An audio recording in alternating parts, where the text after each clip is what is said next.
Hey there, my name's Monster Girl Mary, and welcome to the chaos.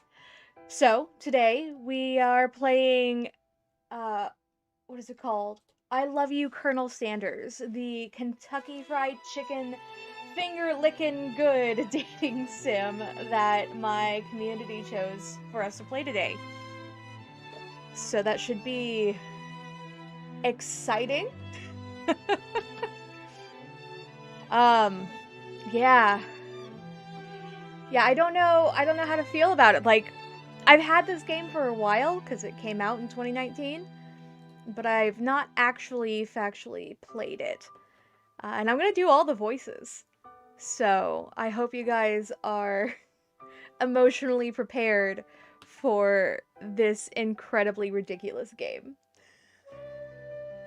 Let me make sure that I want to make sure that I didn't leave up Facebook, because otherwise it'll ding in the middle of everything, and that's just not acceptable. Okay. Nope, we're good there. Oh, I just realized I made a proper screen for YouTube. There we are. So yeah, we're gonna play some dating sims tonight. Tomorrow is going to be Spiritfarer, so I'm excited about that as well. Alright. Let's get into it. Let's play. That is still showing properly. Beautiful. I Love You, Colonel Sanders, a finger-licking good dating simulator. I love my community. I love them dearly. Alright, let's do it again.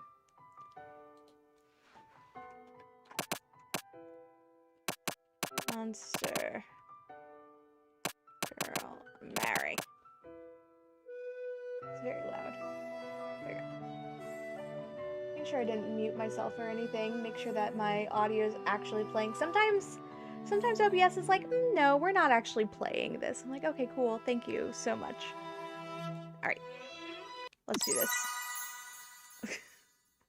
Those are some dry-ass looking biscuits, guys. Granted, the KFC biscuits are pretty dry. You sleep softly as the morning sun casts a warm glow through the window of your modest student apartment. The world is peaceful and serene. You could stay in the moment forever. Or you could wake up. Now. Your first day of culinary school is no time to sleep in.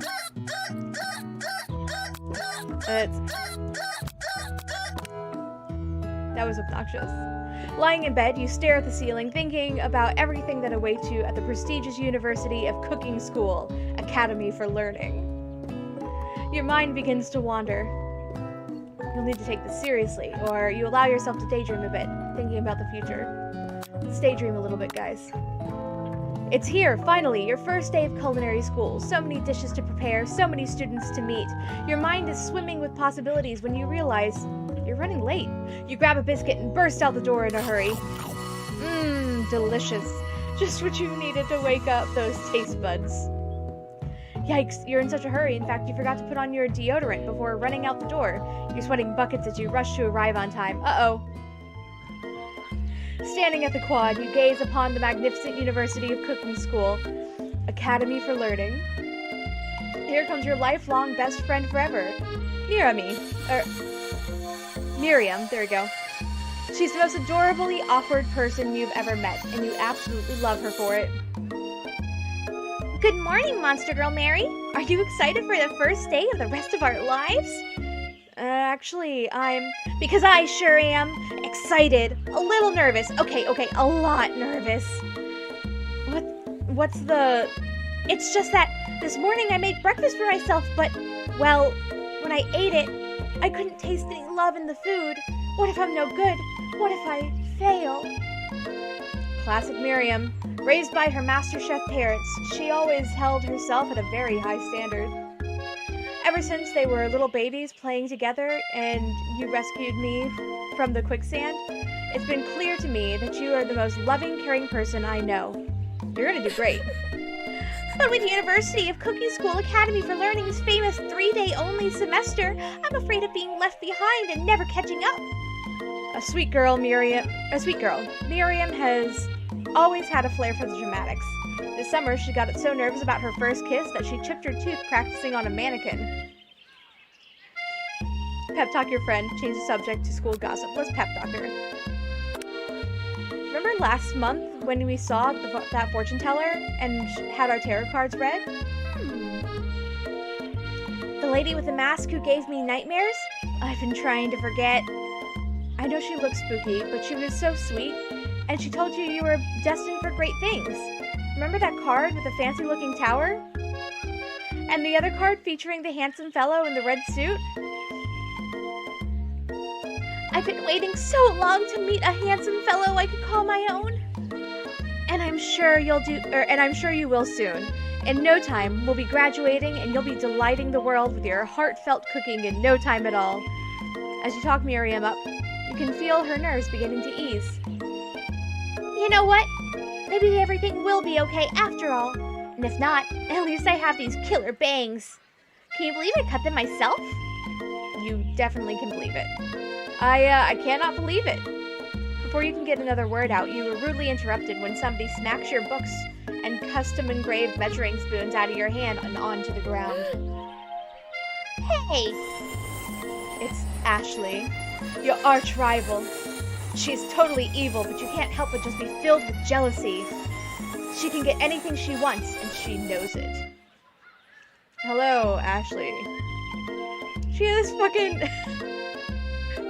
She's got thigh highs with fried chicken legs cut out in them.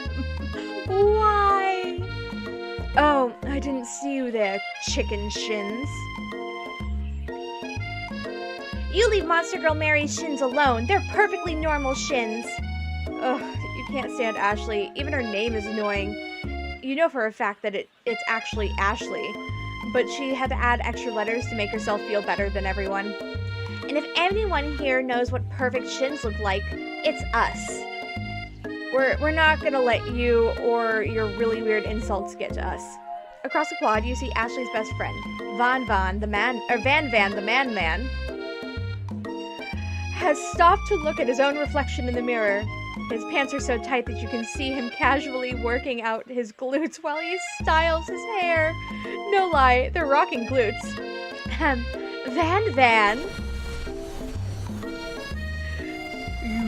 You rang.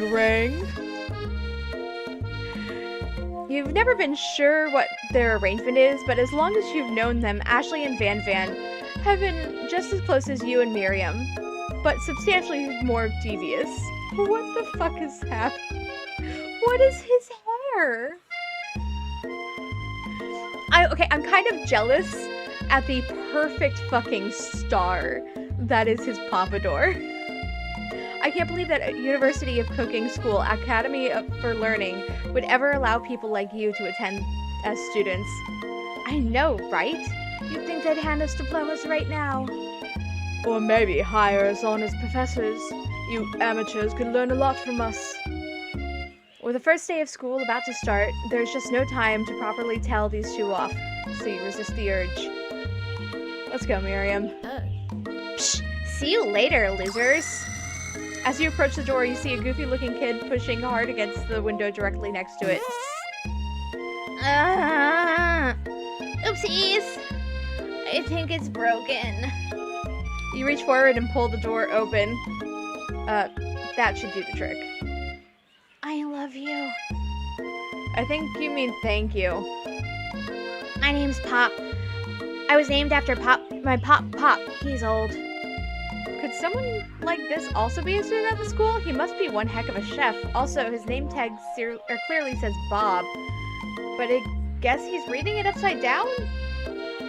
Hi, Pop. I'm Monster Girl Mary, so are you gonna make me hold this door all day? Nope! And with that, the young man walks into the building ahead of you. Is it just me, or is he kind of cute? I think it's just you. You both shrug your shoulders before following him into the building. You stand at the edge of the room, unsure where to sit, while other students wander in and keep themselves very busy chit-chatting. the best character. I love him already. I love them. I don't know their gender yet. A scruffy-looking pooch takes his place at the podium in the front of class. Adorable. Now, quiet down, everyone. He's got a fucking... What? This is too cute. Who is this unreasonably cute pup, and why is he in our culinary class?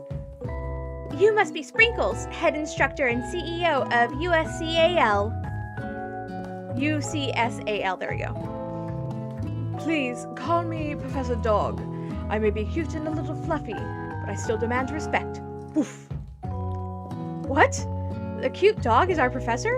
This is the best school ever. I guess only a dog's nose is capable of picking up all the nuances of fine dining. Out of nowhere, wind begins to rush around you as a swirl of cherry blossoms. Blossom petals fill the air inside the classroom. Hey, Mom! Welcome to this ridiculous game. I'm chilly. Someone close the window. And then... he walks in. You're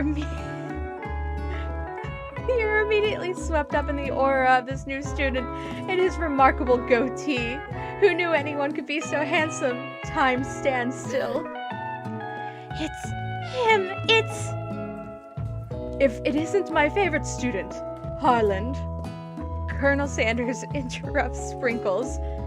Sorry, Professor Dog, before he can finish his sentence. Please, call me Colonel. Colonel Sanders. A hush murmur rumbles through the classroom as Colonel Sanders walks down the aisle of desks. Suddenly, this room is sweltering. Sweat begins to bead across your brow. You feel like everyone is looking at you, and you're not entirely wrong. This over here must be the sweaty sweats-a-lot. Aha!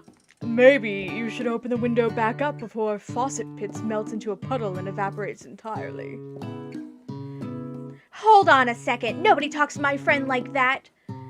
You two both know my name. We were in the same kindergarten class, and what is it with all you really weird insults? It's so ridiculous, Mom.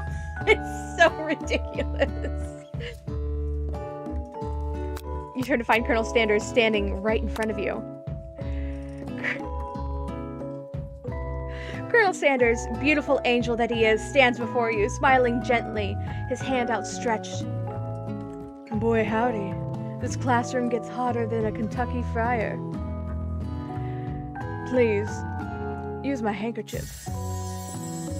You freeze up. Colonel Sanders is talking to you. Wait, Colonel Sanders is talking to you about how sweaty you look? You're completely mortified. This can't be your first interaction. What if he never forgets this moment? Take the handkerchief or refuse the handkerchief. You stretch out your hand and Colonel Sanders places a fine silk handkerchief in it. What the fuck is this? It's so beautiful. You hesitate to press it to your face, but when you do, the feeling is transcendent. It has his natural scent on it. It smells of the most delicious chicken you've ever smelled.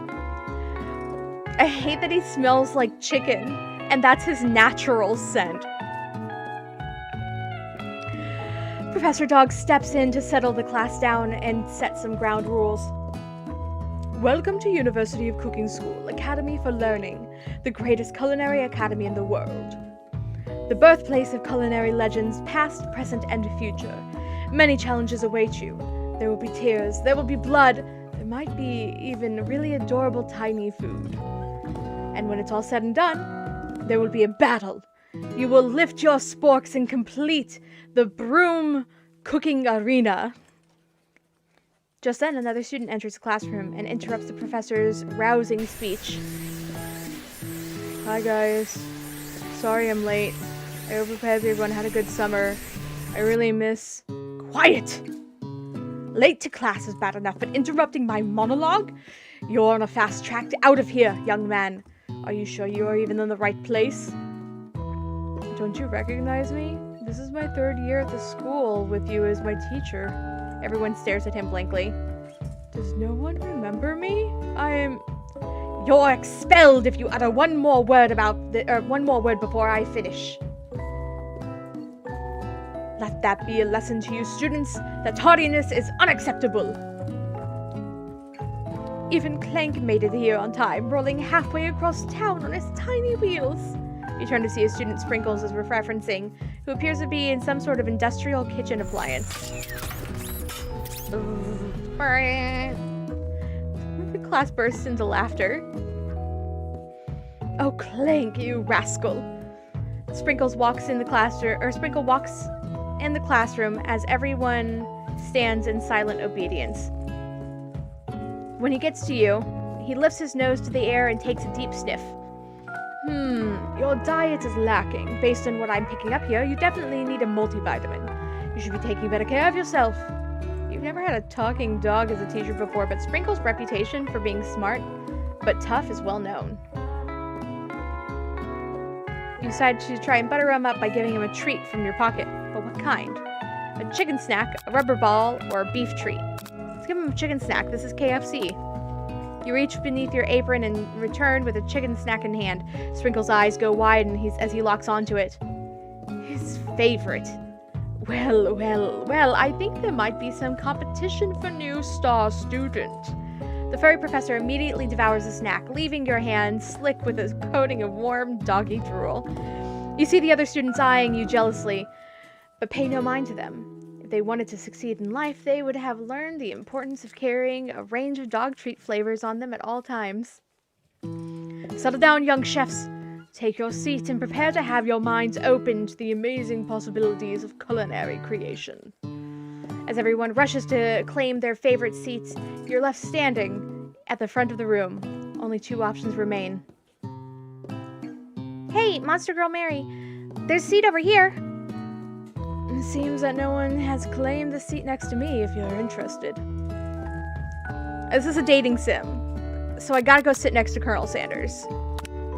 You move to take your seat by Colonel Sanders. It appears he brought a book, or no books, pens, or pencils. However, his perfect upright posture shows off a seriousness that makes you confident in his desire to learn. Thank you for offering me the seat. I only had two rules. Do all you can, and do it the best you can.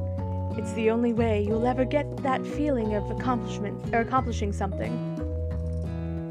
That's so inspiring. A little off topic if you ask me, but okay. As soon as you settled into your seat, the professor makes an announcement. Think fast! It's time for a pop quiz. Yay! A quiz about me? This incredibly important and surprisingly short quiz will tell me if you're ready for a life of culinary school. Keep your knife sharp and focus sharper. Here comes question 1. If a train A is traveling to point B and train B is traveling to point A, how important is it to wash your hands before cooking? Extremely. Looking at you, Pop. That's right! Gotta wash your hands. Like, there's food safety rules. Wash your hands. Forest is to tree as chicken is to... I'm thinking feather. Thinking feather in this one? Although night vision goggles is a good one. I don't think I can handle this. I'll be lurking. Okay, thanks, Mom. A slam dunk. That's right. What is the most efficient eating utensil ever created? A comically oversized fork, a meat tenderizer, or a spork? It's KFC. It's gonna be a spork. That's right. What food is the best for a broken heart? Camel meat is a weird one. A pancake that looks like a silly face. Anything as long as it's prepared with love and not too much salt. I like the pancake with a silly face, though. That one. I know that's wrong, but guess what? I'm choosing it anyway. Is Sprinkles a good boy? He's a talking dog that teaches at culinary school. He is the best boy, correct. Your score is 4 out of 5. Only one wrong? Not too shabby. You might just do alright, kid. You look up to see Colonel Sanders has been watching you tally your score. He nods with approval. May I have your attention, students? I have an important announcement to make. Time for lunch! Wow, the cafeteria is as nice as any restaurant you've ever eaten at. It makes sense that a school dedicated to cooking would also be serious about eating. A delicious fragrance wafts through the room and tickles the ends of your nose. At the end of your nose, your mouth waters. Do you smell that? That must be our lunch. It smells crazy good. Everyone, can I have your attention? Is it about lunch? No, I just wanted to apologize for my tardiness. You see, Howdy, folks. I'd like to make an announcement. This poor fucker here. Hey, It's about lunch. Everyone cheers. But Shh! Lunch, lunch, lunch! She said shh. In honor of the new semester, I've prepared something special to share with everyone for lunch. That must be the smell I smelled! Indeed. That smell. You hold your breath, waiting to see what food this mysterious student has created. You've heard that he is very talented. But were the rumors true? Is this? Colonel Sanders lifts a large bucket above his head. Its contents glimmers in the light. Piled high are huge pieces of chicken, breaded and fried to a crispy golden finish. The aroma envelops you, and you begin to feel warm and safe. Colonel Sanders has filled a bucket with chicken? That's a novel concept. Your stomach begins to grumble as if to say, stop thinking and start eating. For years, I've been developing a secret recipe for the perfect fried chicken. By my calculations, nothing less of 11 herbs and spices are required to achieve the perfect balance of flavors. You look around and notice that every other student has a pen, paper, and is scribbling notes as fast as they can. But that's all I'll say about that. What? You think we want your stupid secret recipe, dude? Pshaw.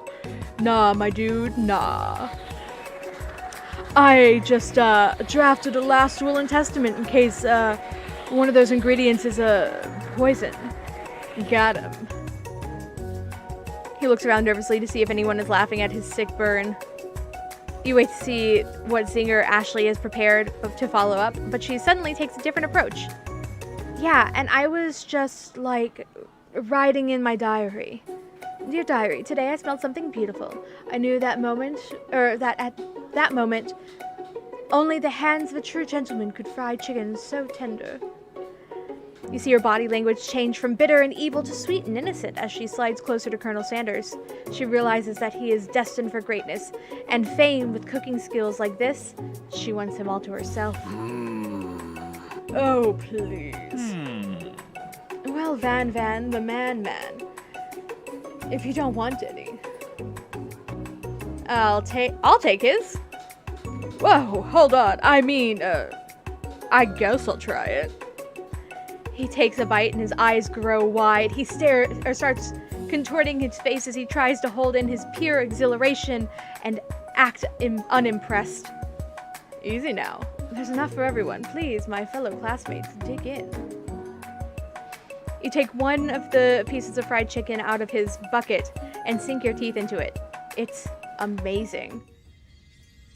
Tasting Colonel Sanders' food transports you to another dimension. Alone with your taste buds, gripping the drumstick in your hand, you float weightlessly. Focus your mind and meditate in this moment, trying to identify every flavor, savor the moment, and everything that it tells you about Colonel Sanders' culinary heart swims towards the light. I think I want to swim towards the light. No, I'm going to savor the moment and see what it has to tell me about Colonel Sanders' heart. The flavors in your mouth are beautiful, pure, heavenly. What a guy. Alone with the flavors, you feel something that can only be described as love. For a man? For a flavor? Are they the same? After tasting his food, you try to get some one-on-one time with Colonel Sanders. You approach Colonel Sanders. Colonel Sanders smiles ever so softly as you approach. He stops what he's doing and allows you to break the silence. Colonel, I wondered if I could talk to you for a second. Anything for a fellow chef? What exactly was on that chicken? How bold of you to come out and ask. Fucking... Where did that come from? Where did his staff come from? What is this game? It's an idea I had for a new combination of flavors that will make me my fortune and establish my legacy for all time as I open a chain of highly successful fried chicken restaurants. No big deal. It's just you and me here talking. I can keep a secret. In fact, I've got some of my own that I'd be willing to trade. What's the rush? The semester is only getting started. We've got 2 more whole days to get to know each other. 2 whole days. He clearly is not giving up that easily, but it doesn't hurt to be persistent. You know what they say about secrets, Colonel? Shouldn't learning be fun? You've got moxie, I'll give you that. Colonel Sanders looks both ways to make sure you're truly alone and then leans in. You can feel his warm breath as he whispers. Just one ingredient, but you can't tell. I use... It's something my great-grandmother taught me. Wow, you never would have guessed that. In fact, you're not even sure where you'd get some if you search. While you're wrapped up in a huge revelation, you notice that Colonel Sanders has disappeared. While everyone else is still in the cafeteria, you decide to look for him. You find Colonel Sanders outside, standing in the quad. Oh, it's you again. Howdy. Sometimes I like to come outside and look at the school buildings. I think about how my story will continue after I've graduated. Sounds like you have big plans. I dare say the biggest. I'll leave my mark on this world, you can bet on that. Alone together for the first time, you figure now is the perfect moment to show your personality to him. Neg him to show your own strength. Wow him with a big idea. What is this? I don't know what that is. To add to an additional ingredient to really spice things up. Be modest, but thoughtful. Let's go with modest and thoughtful. Well, I just wanted to tell you that I really enjoyed your food. Now you've got his attention. The flavors are complex, but comforting. The interplay between salty, savory, and peppery. It was perfect. I appreciate the compliment, Monster Girl Mary. I'm sure you'll be a big success. I know we've only met today, but I'm starting to get the same feeling about you. We should head back inside. The next lesson starts soon. This fucking game. I'm romancing Colonel Sanders, guys. I don't know what I'm doing with my life anymore. You step into the massive cooking arena, where the afternoon lesson will take place. Each student gets an oven and all the tools and ingredients they could need. Look at this place. It's magnificent. Finally, we get to show our stuff. Wait a second. Oh no. We have to show our stuff. What if I totally blow it? You're not going to blow anything except maybe kisses to the crowds of fans you're going to earn with your signature adorable tiny food creations. Welcome, students, to the cooking arena. Excuse me. For today's lessons, we'll be cooking with partners. Hurry up and pair off. Naturally, Miriam looks over at you, but unable to control yourself, you pounce on Colonel Sanders. Hey, Colonel, would you like to tackle this lesson as a team? A team of 2, that is. Me and you, if that wasn't clear. Want to be my partner? Aww. Sure, Monster Girl Mary. I'll prepare our station. Without you as partner, Miriam is left standing all alone. 2 different students quickly take notice. Hello, new partner. Beep, beep, boop. Oh my, 2 potential partners? I'm so sorry, gentlemen, but I don't know who to choose. Looks like you have to pick for her. Friend duties can be a little awkward, but that's the price you pay for not being alone forever. Who do you want to ask to be Miriam's partner? So, like, Pop is really weird, but she said that he was cute.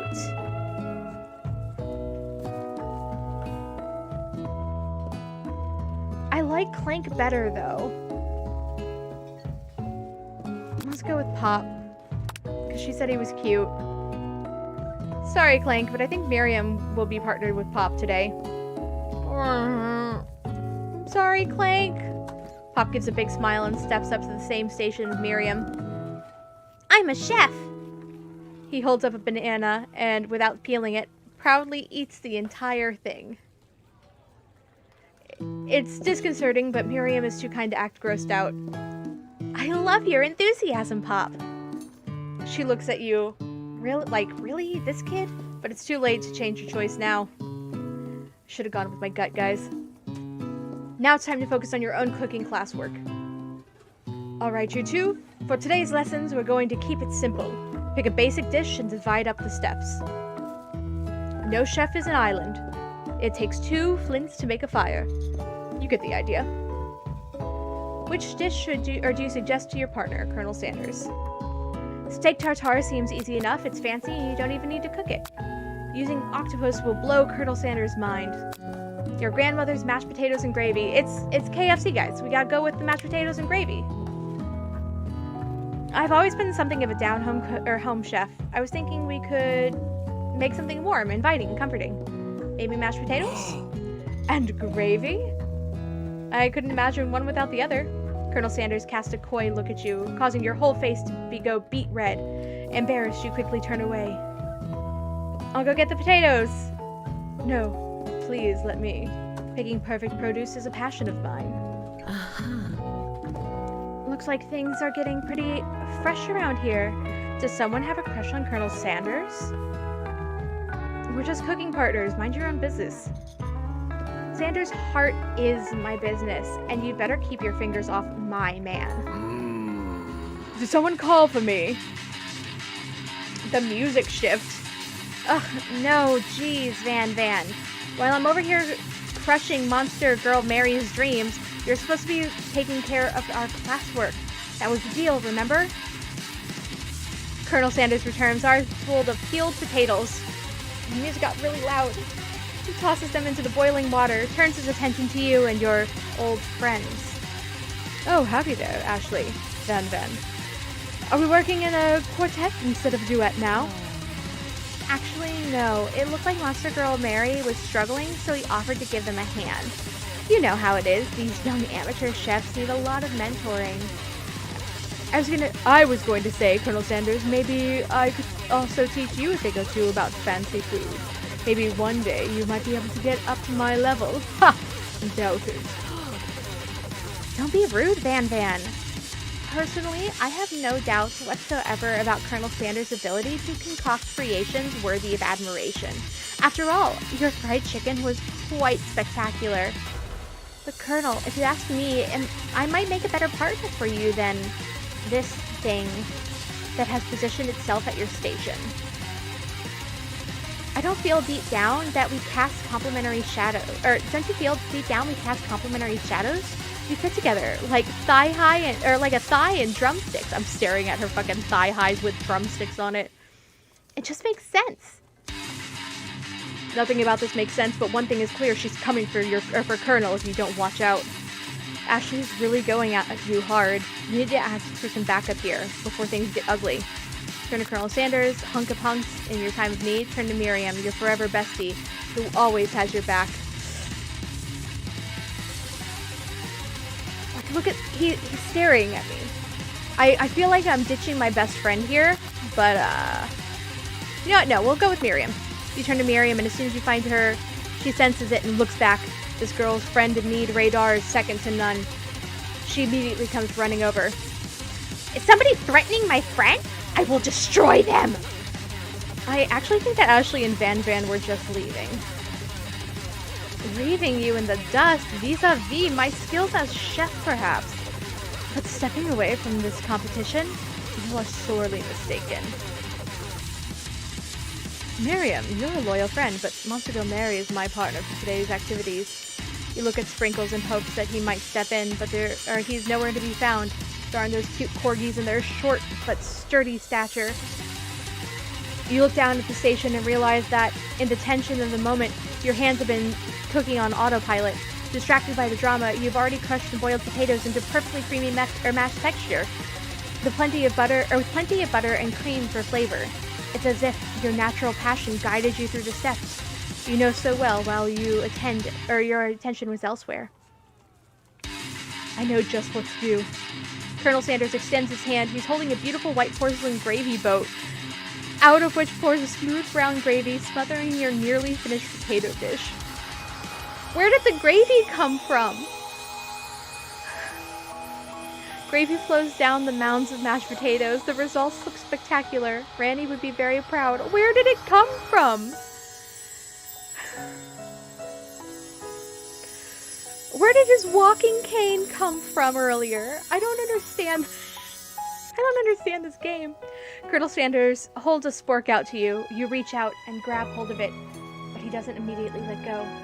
The two of you are standing holding the same spork, and for that small moment, all of the madness and pressure in this crazy world stops. Your eyes lock. The moment is electric. Time stands still. If you love something, set it free. Together you dig the utensils into the mashed potatoes and lift a heaping sporkful up. Then you see Ashley with her sinister look. You know she's plotting against you to be with Colonel Sanders. And then, filled with rage and without thinking, you fling the spork of mashed potatoes right into Ashley's stupid, beautiful face. Van Van, do something! Scooping up a fingerful, Van Van tastes the dripping mashed potatoes and gravy and realizes it's delicious. Horrified by this realization, he slinks away. Will he ever be able to cook something with so much love and integrity? Hold on right there, Monster Girl Mary. We do not waste food in the broom cooking arena. Colonel Sanders, I expect better from you. If you throw one more spoonful, you both better be prepared to eat it from wherever it lands.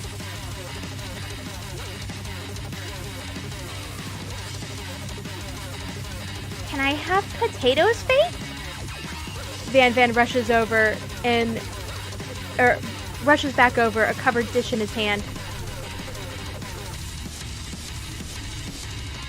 What is this? What is happening? Mashed potatoes and gravy? Pathetic. In just a few minutes, I prepared a full meal. Gaze upon my specialty, braised tentacle of octopus in my silky saltwater sauce, plated by a battle axe, forged by my supreme chef ancestors. None of these accents are consistent, and I'm okay with it, honestly. You've ignored me for too long. That ends now. It is I who will have the first bite, and you will all look on with envy. The interrupting student rushes at Van Van and swipes a bite of his signature dish right off the plate. No, don't!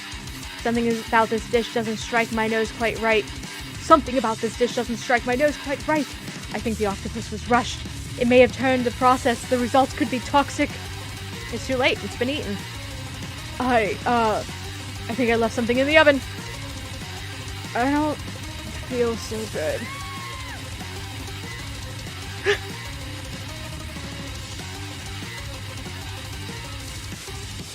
It killed him!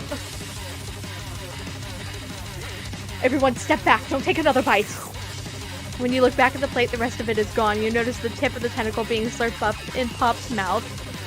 Pop winces in pain for just a moment and then almost immediately back to his oblivious self. Oopsies. Tastes like poison. What the fuck is up with... The entire class has gathered to watch Pop's final moments. Shock has frozen the whole crowd. They are as motionless as a statue. Class bell rings, disrupting the moment and snapping everyone back to reality. It would appear that Pop's enthusiasm for trying new things, despite obvious danger, has inoculated him against poisons of all kinds. I'm not sure the professors here make enough money. Hello? I just turned into a ghost over here. Seeing that you're shaken up by that really annoying student and all of his nonsense, Colonel Sanders approaches you. I'm sorry you had to go through that. Please, let me walk you home. What? Like, for real? Oh, come on. You follow Colonel Sanders out of the room. At night, the school building is taken... Damn, this fucking has no right to have such a pretty sky. At night, the school building has taken on another vibe entirely. It's dark. and more than a little spooky. Colonel Sanders stands in the quad's neon glow and speaks softly. Those mashed potatoes you made in class today? Before you go on, I want you to know that they're not a great representation of my skills. I didn't even realize I was making them.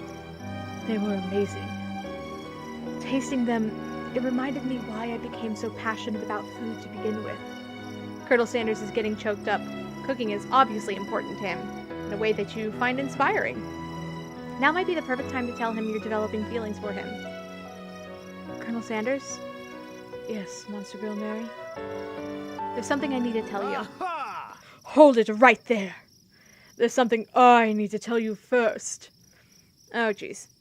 You see, when I was just a boy, I had a dream that one day I'd be the greatest chef in the world has ever seen. And every day since, I have been working towards that dream, day and night, never stopping, never resting. Also, lifting a lot of weights, like so many weights.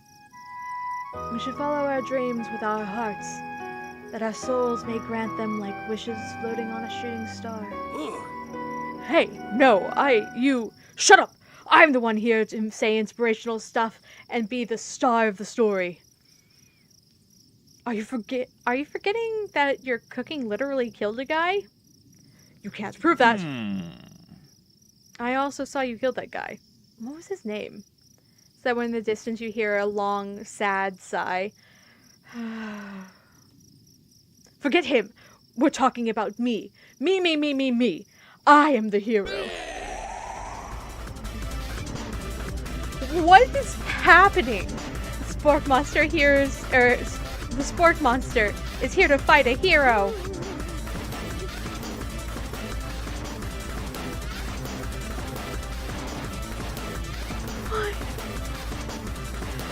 I think I left the fridge door open. Later, nerds. How dare you threaten me just as I was letting down my guard and connecting with another chef on an emotional level. Be afraid! Be very afraid of me because I'm a monster, see? Is he rhyming on purpose or is that just a coincidence? But before you can discuss syntax any further, it's a turn-based fighting sequence. What will you do? I'll defend, Colonel Sanders. You decide to defend. Which defense will you choose? Trepidation. You close your eyes tight, but then open just one enough to squint to see the Spork Monster across the battlefield. For some reason, this makes me feel more prepared for what comes next. The Spork Monster goes on to attack. Spits hot gravy at you. You take 1 damage. Fat lot of good that defense did. Attack! You decide to go on to the attack. Cook with love. Cook with love does 1 damage. What is happening? Spork Monster won't forget this. Spork Monster focuses their mashed mind and draws the energy from Mother Earth itself. They grow larger and more intimidating. How will you respond? Attack. You decide to go on the attack. Which attack will you use? I will cook with love. Cook with love does 1 damage. Spork Monster is no quitter, buffed up, and ready to rumble. They go on the attack once again. Utilitensel. It does 2 damage. What? If you take much more damage, you're not going to survive the battle. Defend. Which defense do you use? Buff up. No one can control this much buffness. You start to feel bloated and, quite frankly, a little gassy. You'd better attack soon or you'll likely explode. You decide to go on the attack. Chow down. Your chow down does 2 damage, a powerful blow. Spork Monster is oozing cheese sauce onto the lawn of the quad. I wonder who's going to have to clean that up. Feeling vulnerable, Spork Monster prepares for his ultimate attack. Rounded edges. Vile villain, your reign of terror stops here. This whole time. Colonel Sanders summons the energy of 1,000 chicks. Pot!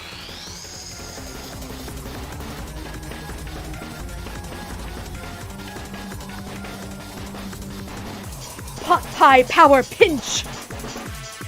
Pot Pie Power Pinch does 10 damage. Spork Monster is defeated! You saved me. An injured Spork Monster spews steam into the night. Spare this wretched beast. You manage to tamp down your disgust with the sight of the gnarly beast long enough to realize A slow-living creature with a pure soul who deserves your pity, not your wrath. Begone, beast, and don't you dare come back or for a follow-up encounter tomorrow. I won't forget this. I certainly won't be back like you said. The spork monster scuttles off into the night. The defeated monster left behind a special item. It appears to be a cookbook. But upon closer inspection, it's much more. It's a book of magic spells with a golden chicken on the cover. You open the cover and find a library card tucked inside. The last name to have signed it is out to Borko. Borko. That name sounds strangely familiar. Your blood is pumping as you stand in the quiet of the night, holding the mysterious book in your hands. As you come down from your battle buzz, you realize that your final attack has left you completely depleted. The world around you begins to fade away. Without any energy to keep your eyes open, darkness overtakes you. I don't know if... Yeah, he brought me back to my room, apparently. The image of Colonel Sanders flashes before your eyes as you fall asleep. He must have helped you get home. In your tired state, you don't know if you could have made it without him. What a guy. You want to thank him, but you don't have the strength to utter a single word. You feel your covers being pulled up over you as you are tucked in tightly. Good night, my Colonel. In your dreams, you're together with Colonel Sanders. For some reason. Sprinkles is also there, instructing your love. Dreams are weird. Fucking ghost student. You wake up on day 2 and attempt to process the visions you had. Were they memories or premonitions? And then there was a secret ingredient that Colonel Sanders went ahead and told you outright. Not much of a secret, huh? It's probably because he already trusts you so much. Sure, that makes sense. We'll go with that. You meet up with your bestie in the front of the school. Before you can tell her about the encounter with the spork monster, she launches into a story of her own. Okay, I know this might sound a little strange, but I think I might be, I think I might like Pop. Like him or like him like him? I know it sounds like I'm moving too fast, but there's something about him. I like him. Like him like him. We got to talking after class, and he's actually a totally sweet guy. Not only that, but he's really smart. He told me all kinds of stories about Colonel Sanders. Bish, fucking dish. Did you know that Colonel Sanders enlisted in the army when he was only 3? Not only that, but he founded a special unit of super soldier who all wear the same hat just because he put a hat on one time and thought it looked cool. But Colonel Sanders doesn't even wear a hat. He wears a ribbon tie. Either way, maybe it'd be best if you took it slow with the new boy, like I am with Colonel Sanders. You and Colonel Sanders, the coolest guy in school, the most famous student to ever attend the University of Cooking School and Academy for Learning. You're a thing now? We definitely connected yesterday. Sure you did. You're great. Why wouldn't he be into you, I guess? Laughing at the implication that you and Colonel Sanders might be a thing is definitely not cool. You are great. You have an idea about how to prove that to yourself, or that your love is real. Well, if he's not into me, why did he tell me one of his secret ingredients? Your bestie's eyes light up. A secret ingredient? Yeah. Excuse me. I just said that. A secret ingredient. Is there a dramatic echo in here? Miriam checks to make sure you're alone before continuing. So this summer, while I was on vacation with my family, a lovely man approached me on the botanical garden where I was wandering. This can't be good. He told me all about his passion for spices. Secret spices. The man even gave me some to show me what he meant, He said it was a powdered creation from super duper rare dried flower petals, and that if I did him a big favor, I could have some of my own. Please, Miriam, don't tell me. So I filled my suitcase with them and brought them home. He was so nice. He even met me at the gate when we arrived. Oh no. Oh no. Later, when I was cooking with them, a very strange feeling came over me, and the flavor was like anything I'd ever tasted. Yeah? I think you're being very liberal with the meaning of spices here. Whatever. Anyhow, we both share an interest in cooking, so we've stayed in touch, like pen pals. I bet he would love to know more about new spices. Well, I'm definitely not supposed to share Colonel Sanders' secret recipe, and besides, I only know one ingredient, so I doubt I'd be much use to anyone. Fibber. Please, please, please! It would mean the world to me. No one has to know it came from you or from Colonel Sanders. I'll make up a fake ingredient because I'm not about to spill secrets. You quickly think of a fake ingredient name. I don't know. How about it was Eye of Newt? I know it sounds like some kind of witch's potion, but what can you do? Eye of Newt. Wow. Her eyes light up, imagining such a thing, and you figure out that you satisfied her curiosity, and she'll move on. However, she immediately turns around and does some thumb typing on her phone. You can't quite see it. Probably not good. Before you can ask her to confirm what she was definitely not texting secrets to other people, you're interrupted. A wind rushes in. Cherry blossoms fill the air. Why is he on a horse? Why is he on a horse? It's Colonel Sanders. He's arriving at school. Stand back and admire his majestic glory. Run to him. You decided that the best way to show Miriam how serious you and Colonel Sanders are would be to run to him. Surely, he'll sweep you up in the back of his stallion and you'll ride away together. That'll show her good. Oh, Colonel, my Colonel. However, you suddenly move and surprise the horse. Yeah, I had a feeling that was going to happen. It rears up and kicks you directly in the force of the blow completely knocks you out cold. In the darkness, you see a vision. Ooh, Monster Girl Mary, I'm here to deliver you a message. Not this guy. It is important that you remember this exactly as I say it. If you forget, the world could end, so you know it's serious. I have been trapped in a realm beyond, but the great prophecy relies on my return. Only you can save me. All you need to do is repeat my name 3 times, and the name is... Before you can continue, you're suddenly awake. Jeez. You wake to find Colonel Sanders tending to you. He roused you back to life with a satchel of secret spices, or is that just his natural seasoned musk? Why? Oh, hello. I'm in somewhat... I'm in a little bit of pain from this. This game is ridiculous. We're on day 2 of 3 days. Apparently his natural smell is, his natural scent is apparently chicken. And possibly seasoned musk. I don't know what's going on. How are you today? How are you doing, Candy Wolf? Compliment the craftsmanship of his horse's shoes, or lean in for the horseshoes. Maybe he shouldn't be riding a horse to school, and maybe you shouldn't be running up to animals you don't know. It's hard to say who's in the wrong here. But one thing's for sure, that Colonel Sanders is pretty dreamy. That horse has beautiful shoes. I could really feel how smooth and sturdy they were when they were pressing into my face. That's nice to hear.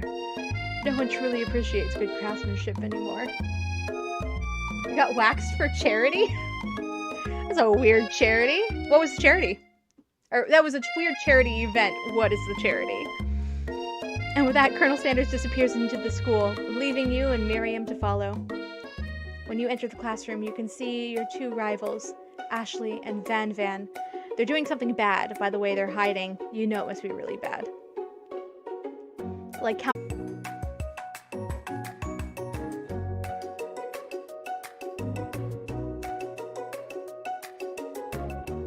Okay, there we are. Alright, we're back. For some reason, my stream just tanked. My internet just went, no, we're done. It looks like we're back. Alright. World's Greatest Shave by Leukemia Foundation Australia.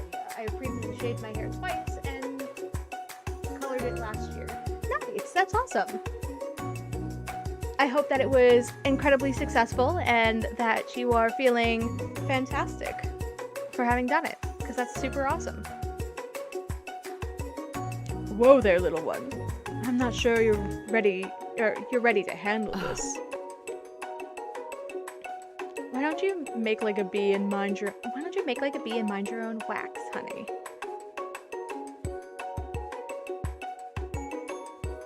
I'm gonna tell them to stop acting immature. Actually, no, I'm not interested in them. You sit near the rivals, but leave your back to them. You even hear Van Van mutter something that sounds a bit like a magic spell. However, he notices you eavesdropping. You try to cover your tracks and improvise an excuse. It's time for class. You're distracting the rest of us who want to learn. Now you've upset them. His entire star hair, it just stays. It's just the, I don't know what's happening with this guy. Oh, and you're the Emperor of Cooking, are you? You make the rules? I'm not sure you'd know a good meal if it ate you. Home skills fucking send motherfuckers. These motherfuckers are sending monsters made out of food at us. What bitches. Being the best chef in the world takes more than just culinary skills. It takes creativity. It takes panache. And it doesn't hurt to use a little evil. You finally get a look at what they were hiding, and you instantly recognize it. It's a book, just like the one you found after your encounter with Spork Monster. That's the same book that I found last night in the quad. Ashley immediately elbows Van Van, who's hiding the book behind his back. Yeah, this is Van Van, the man. Not her. This is Ashley, whose name is actually spelled A-S-H-E-L-E-Y, but added more letters to it to make herself seem cooler. I don't know what you're talking about. That book is a family heirloom, and our contents are secret. You notice that they haven't just been studying the book. They've got Pop pinned to the wall, and they're tossing potato skins at him as he tries to catch them in his mouth. We're playing! Before you dig in any further, you're interrupted by the arrival of more students. It's time for class. Beep beep. Clank must be running late. He's in such a hurry that he rolls right over Van Van's meaty foot. Hey, watch it, you bucket of bolts. You watch how you talk to him. He didn't do anything. Whap. Who do you think you're talking to? I've never heard such language, not even from a stand mixer. Whap whap. No, your mother is a stand mixer. Van Van jumps to attack Clank, but Clank shocks Van Van, sending him flying across the room. Protect me, Colonel Sanders. These crazed men are about to come to blows. I think it might be over me, but I'm not interested in either of them. Ashley's tone has completely changed in an instant. She bats her eyelashes at Colonel Sanders. Surely he must know that this is a ruse, right? Gentlemen, get a hold of yourself. Save it for the arena, at least. Or don't. Honestly, I don't care. I've got lofty career aspirations to focus on. What the fuck is this game, guys? Maybe I can help you with your business plan. Just then, Sprinkles arrives to signal the true start of class today. He pants, which doesn't seem that abnormal. He's a professor, but he's also a dog. Students, please take your seats. I apologize for my late arrival. I spent the morning chasing a car all around town, and my tiny legs are very, very tired. This is the best character. Sprinkles is the best character in this game. Like, I am playing this game for Sprinkles. I hope you all know that. I'm also playing it for the subscribers that requested it, but like, Sprinkles is getting me through this game. But I'm here now, and I hope you're ready to learn.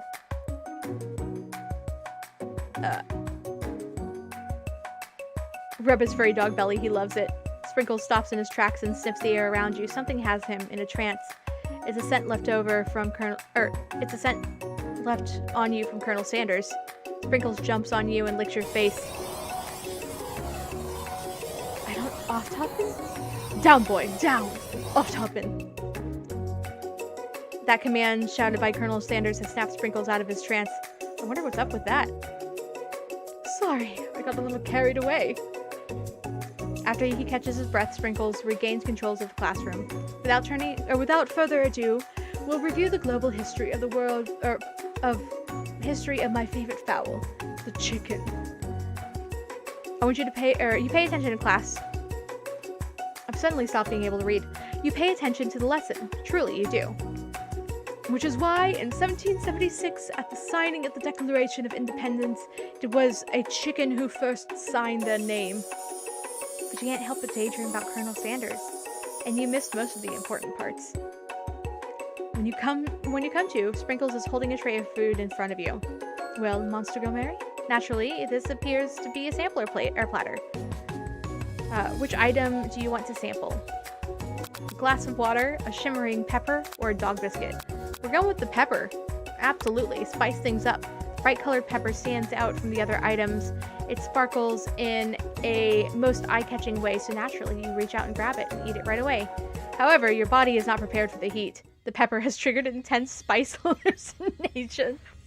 It feels like forever as you trip through the universe. I gotta have this conversation with this ghost. My friend, ooh. This guy again? I'm here to give an important message, ooh. You must avenge my death and fulfill your destiny. All you must do is, as I was saying, to fulfill your destiny, all you must do is, sorry, I think I got spice stuck in my throat. It's fine, I'll work through it. To fulfill the prophecy, you must feel yourself beginning to regain consciousness. You'll never tell me. It's fine. Oh man. You come to and find everyone is staring at you. The pepper was the last kind of on Earth, and now it's gone forever. You think to yourself, geez, I should pay better attention. We all make mistakes. I'm sure he'll forgive you. Someday? Come on, it's time for lunch. Before anyone can relax, the cafeteria lights dim. And your rivals enter to make a dramatic announcement. Of course they do. Today's lunch will be prepared via timed competition cook-off. She's not safe with that knife. What is happening here? Although I really do enjoy the chain that has the heart at the end. 10 out of 10 presentation on that one. The level of theatrics with these two is off the charts. Demand that they stop wasting everyone's time. Step up and tell them, you're on. Let's fucking fight these guys. A bit of lunchtime competition, eh? Count me in. I have to wipe, if I have to wipe the tables with you fools before I set my lunch down, then so be it. I'm not the fool, you're the fool! This fucking JoJo motherfucker. Good one, Van Van. I like your gumption, Monster Girl Mary.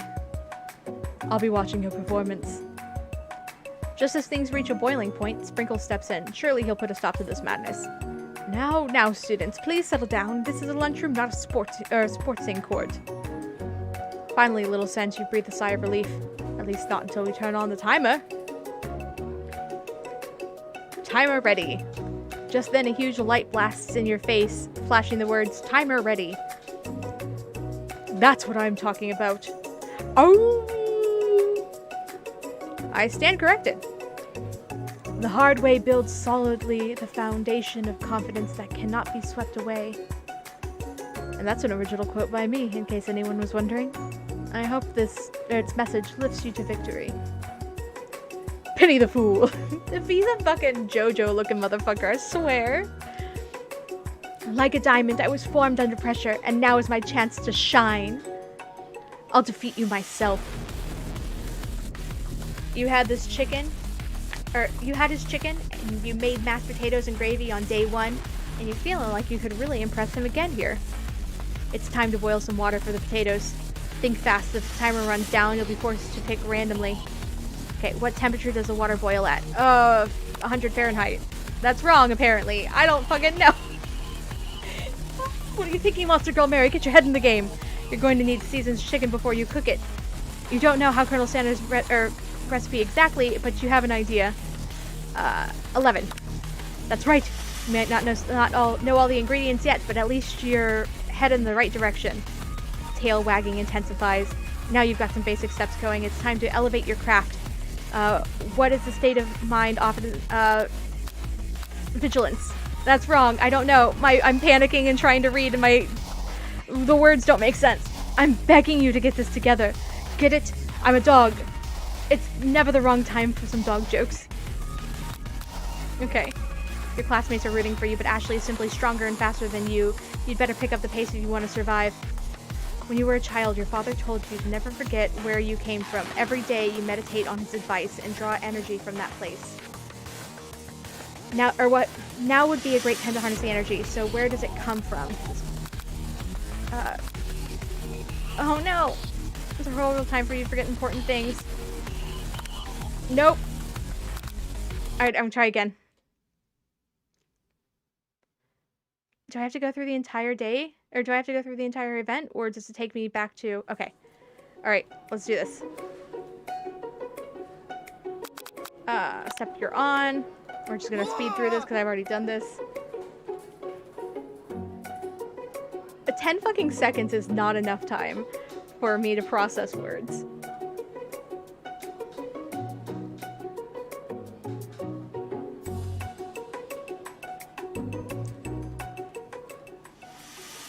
Alright, let's do this. Okay. Boils at 100 Celsius. The winner gets to rub my furry belly. Let that entice your motives. You're going to need to season the chicken before you cook it. Yep. It's 11 herbs and spices. That's right, you might not know all of the ingredients yet, but at least you're headed in the right direction. Tail wagging intensifies. Now that you've gotten some basic steps going, it's time to elevate your craft. What state of mind offers the most flavor? Gratitude. That's right, you must never take this opportunity for granted if you hope to succeed. Your classmates are rooting for you, but Ashley is simply stronger and faster than you. You better pick up the pace if you want to survive. When you were a child, your father told you, never forget where you came from. Every day you meditate on his advice and draw energy from that place. Okay, the shoulders of Orion, deep beneath the surface of the Pacific. Next question. You try to shout out the noise of the arena and focus on your cooking. What's the sound of success? Sizzling. What? You notice the Colonel Sanders out of your corner of your eye. I believe in you, Monster Girl Mary. He's actually cheering you on, which would be awesome, except knowing he's watching you makes you totally forget what you're doing. Now all you can think about is Colonel Sanders. How many spoonfuls of gravy would it take? Oh no! I don't like this! I don't like this! So fun fact about me, if you force me to read things quickly, I can't process the words, and I suddenly can't read. You're stranded in a desert island with only one dessert cookbook. Which do you take? What a hunk! Oh god! Oh no! I know, right? You know what? You be focusing on the challenge. You're falling behind. Sorry, I forgot the question. Fucking that one. What does that have to do with crafting spectacular fried chicken and delicate... Woof woof. You're really struggling to keep up. The next station over, Ashley has already begun plating elements of her dish in the colorful and complex. To make up time, you toss your biscuit dough into a stand mixer. As you do, the crowd gasps. Ugh, yikes. Zip, zip, zip. Oh no. I know you'd love nothing more than to see your fellow appliance utilized in a kitchen battle, but sometimes that means sacrificing the personal touch. You might not have any hands, but Monster Girl Mary does, and a good chef needs to be touching the dough to know it's properly mixed. There's an easy way and a hard way. You don't go or get far by doing it the easy way. When you hear everyone talking, you realize how serious your error was.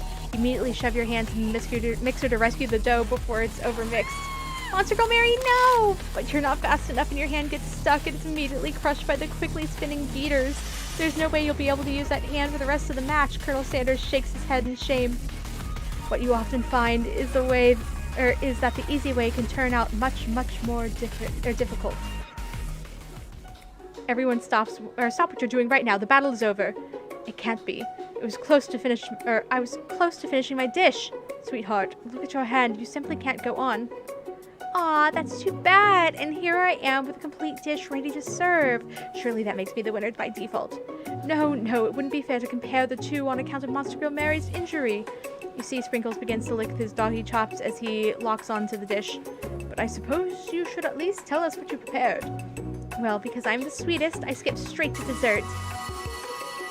Under the white chocolate dome, you find that the wide array of delights, taking you on a journey of flavor and tastes good, and tells a story of excellence. I was going to ask Monster Girl Mary to do the honors, but you're injured. I'm afraid that pouring this creamer of delicate hot chocolate sauce might be too difficult. Colonel Sanders, if you wouldn't mind lending me your strong, steady hands. Words are now hard. Let me drink some water.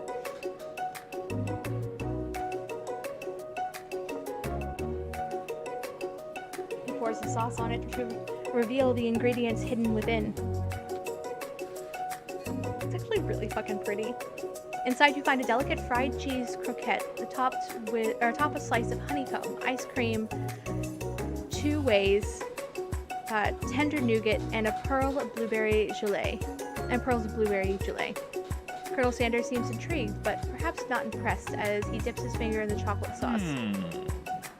Simplicity isn't your strong suit, is it, Ashley? Oh, you. As he places the sauce-covered fingers into his lips, Ashley leans over and whispers something into his ear. A dab of sauce sticks to his mustache. Internalize your rage, or put yourself between Colonel Sanders, and we're gonna internalize our rage. Your rage burns so intensely within your eyes that they burst into flames. The flames cause your eyebrows to catch fire and turn to ash. They fall off from your face. What is this game? Which means people will have a hard time understanding your emotions for the rest of the semester, perhaps forever. Embarrassed and ashamed by your poor performance, not to mention your crispy, fried brows, you run from the quad to be alone. The beautiful weather feels like an insult. Inside of you, a storm rages. It's Colonel Sanders. He's probably here to tell you that he and Ashley are in love and have decided to get married. He won't even ask you to cater his wedding because you're a terrible chef and an awful person. You try to hide from him, but he approaches you directly. I know you're hurting right now. Not just from the devastating loss, but from the run-in with the mixer and that small fire. We should get you checked out. I'm fine. Can't you just leave me alone? I'm a loser. I'm not fit to fill your fryer. I'll never be a master chef. Failure is part of life. Not just for you, but for all of us. Do you think I've ever failed at anything before? That's exactly what I think. Well, then think again. I wasn't always the man you see before you. Enrolled in culinary school, incredibly handsome, successful, motivated.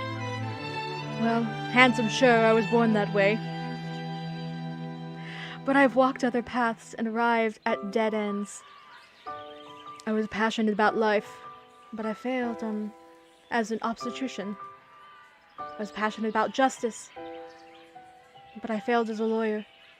I was passionate about livestock, but I even failed as a mule handler. That one was especially humiliating. Mules can be so cruel. Oh, he's got tears in his eyes. I lost my business partner into a gunfight. What the fuck is his life? I didn't know. People see my delicate ribbon tie and my well-kept beard and assume that I've got it all together. Which is true now, but it hasn't always been.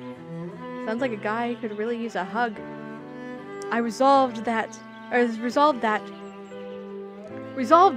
that I was going to amount to something.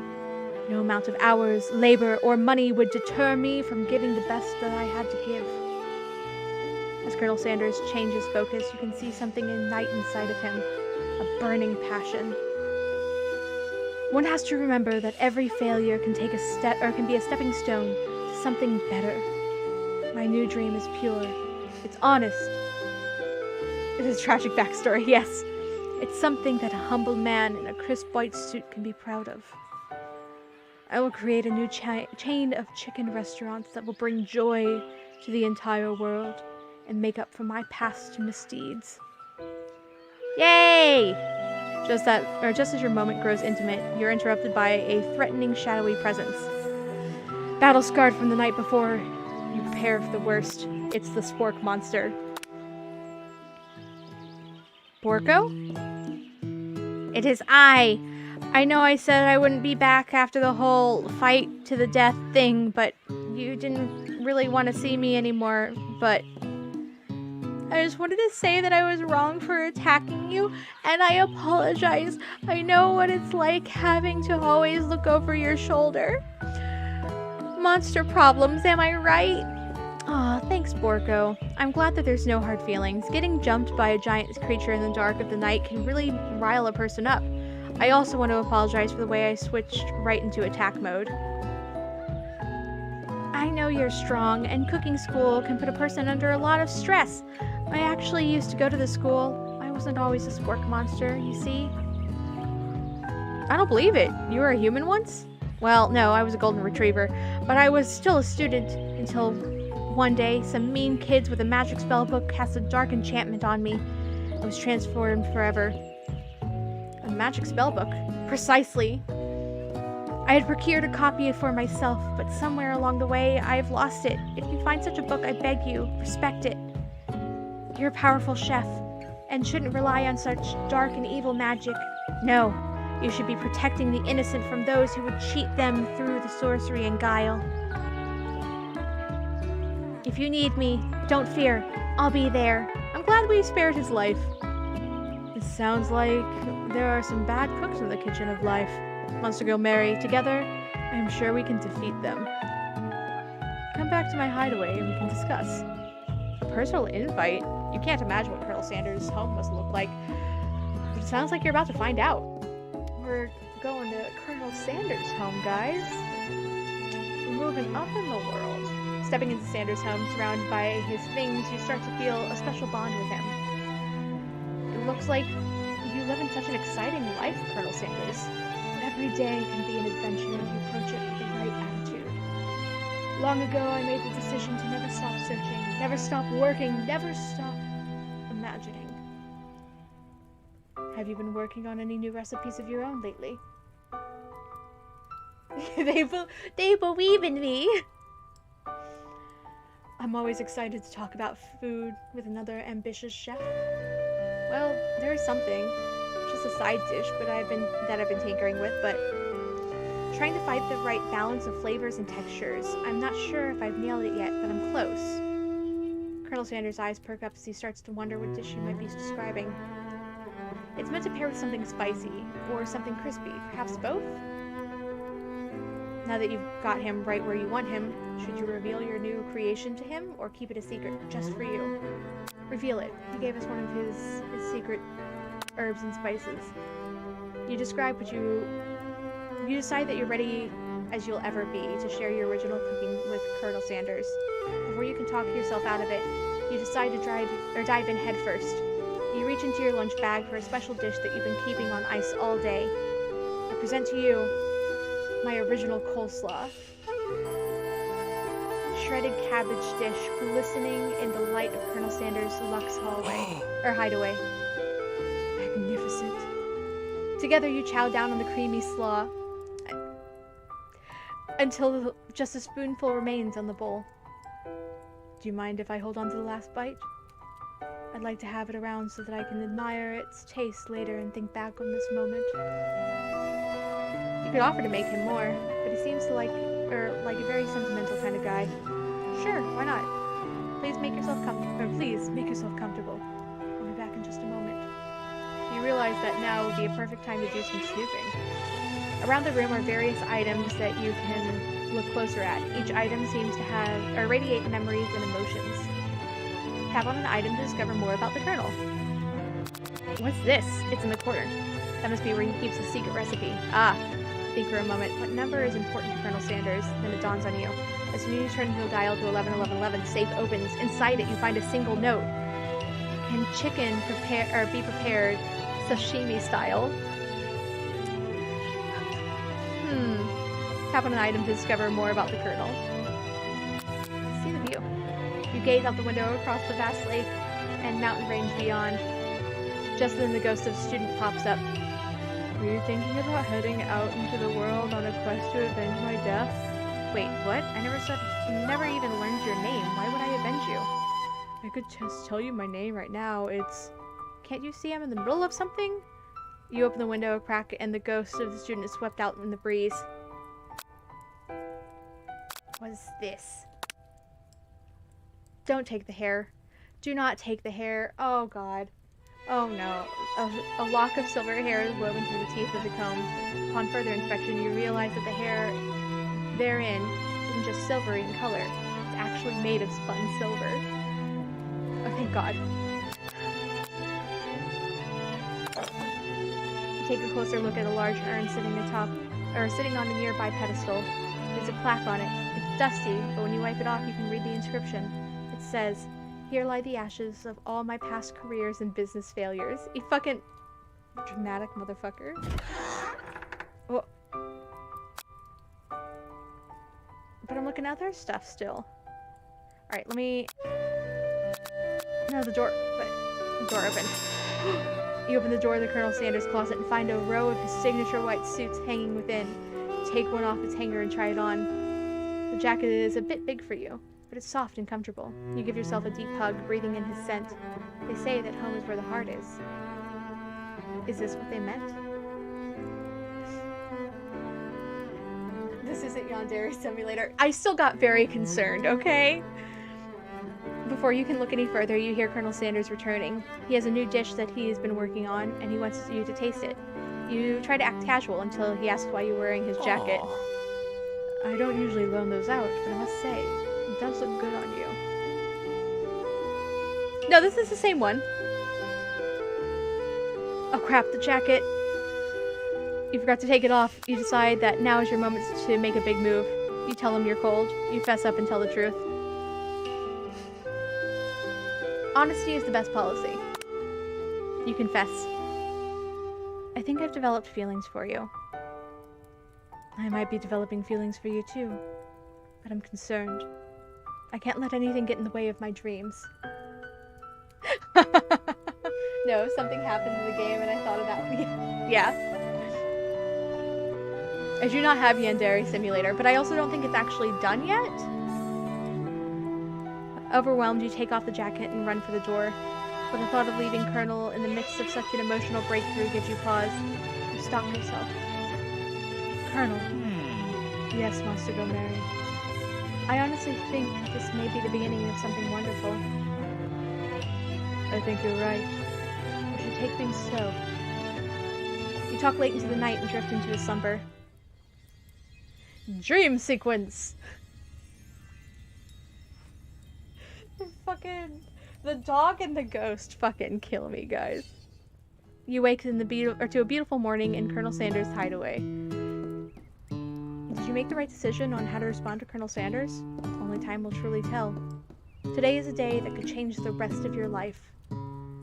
Your thoughts are interrupted when Colonel Sanders emerges into the room. He's holding a gorgeously plated breakfast, and your mouth waters at the sight of it. Here's a simple breakfast I just whipped up.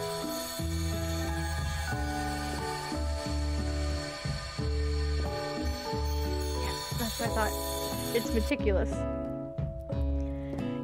You taste Colonel Sanders' food, and it takes you on a journey. When you return, he's waiting to ask you an important question.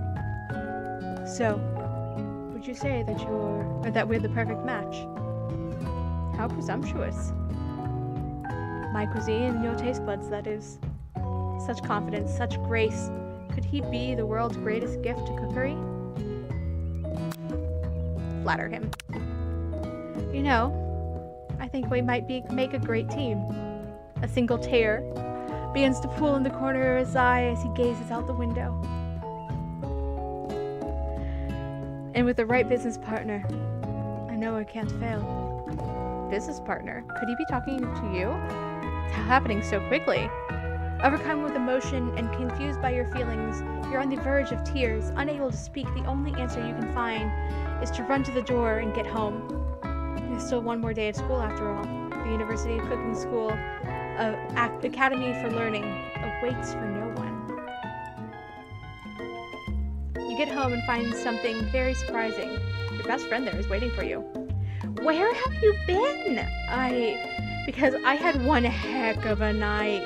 I've been desperate to talk to you about it, but I couldn't find you. I got worried that something happened to you. It's okay, but now that it turns out you're fine, I can totally get you up to speed on the saga of Miriam. Oh, and a note, I'm going to get ready for it. Good night, Mom! Sure, but You will not believe what happened to me after school yesterday. I went on a date. I think I can believe that. Since I've been partnered up with Pop, he asked me to go on a date with him. Of course, I told him, you better harness those wild horses, young man. I'm not that kind of girl.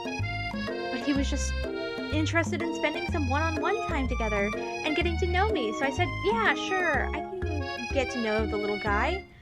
Long story short, he took me to his favorite hush house, or shush house.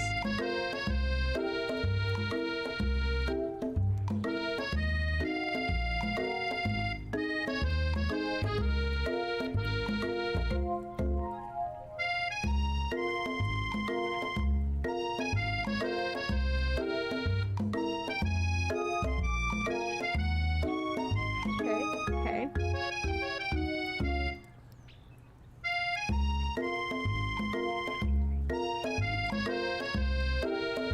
So, a hush house is a noise suppressed facility used to test like airplanes.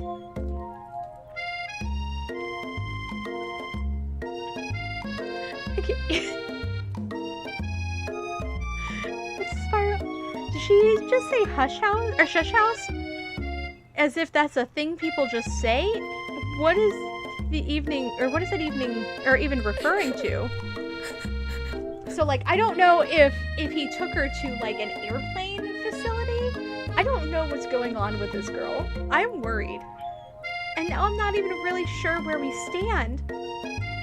You don't give Miriam time to tell her whole story, however, bottling up the details of your own night is just too much to bear. And I went on a date too, back to Colonel Sanders' house where I spent the night with him.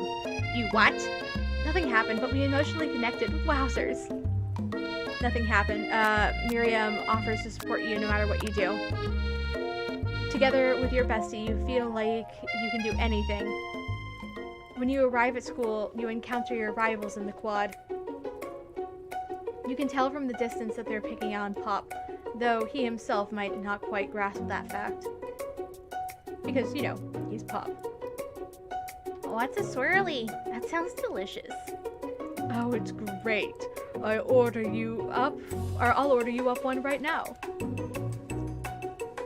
I'll have my swirly with sprinkles, please. Sprinkles is a dog and a treat. You can get your swirly dipped too. Why don't you pick on someone your own size? Because I'm literally the biggest person at the school. Is that horse that Colonel Sanders rides to school, but who would dare pick on such a gentle and beautiful creature? Ugh. You've got some nerve, Monster Girl Mary, suggesting that I pick on a defenseless horse. Now you're twisting my words, and I won't have it. You clench your fist, but the injury from yesterday's mixer accident makes you wince in pain. Doesn't look like you can go on cooking like that. Might as well just give up. I'll never give up, ever. Colonel Sanders arrives just as it appears things are close to boiling over. A naturally intuitive person, he senses that something has been going on.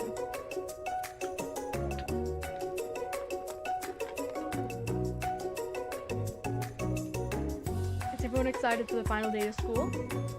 Monster Girl Mary, how's that hand feeling? I'm sure you'll be back in fighting form by this afternoon. Aren't you concerned about my hand, Colonel? Yesterday I almost broke a nail winning so hard.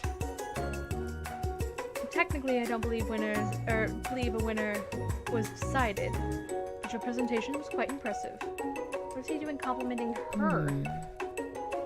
But what about the flavor of my delicate, warm, gooey chocolate sauce? Gross. It was clear that you're passionate about how your food is received. That's a lot of words to say it was bland. Excuse me, Monster Girl Mary. I am more than capable enough to speak for myself.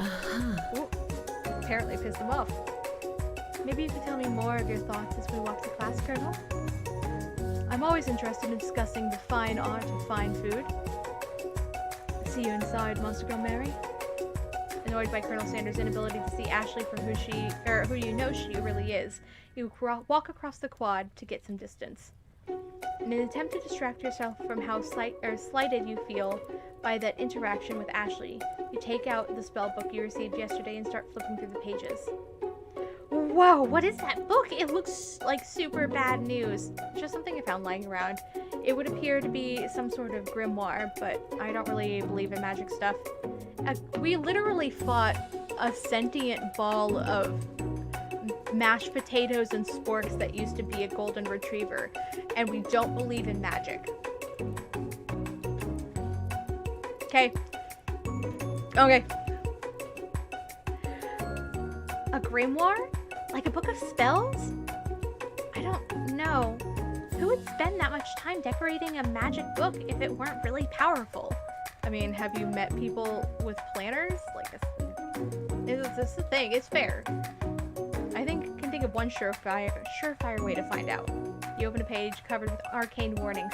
Cast only in case of extreme emergency, it says around the edges of the pages. I could use the spell here that says it will erase anyone I choose from all of my memories. If I scrub out Colonel Sanders, it would probably help me focus better on the upcoming final exams. That is way drastic. Couldn't you find something else, like anything else, not rooted in dark magic?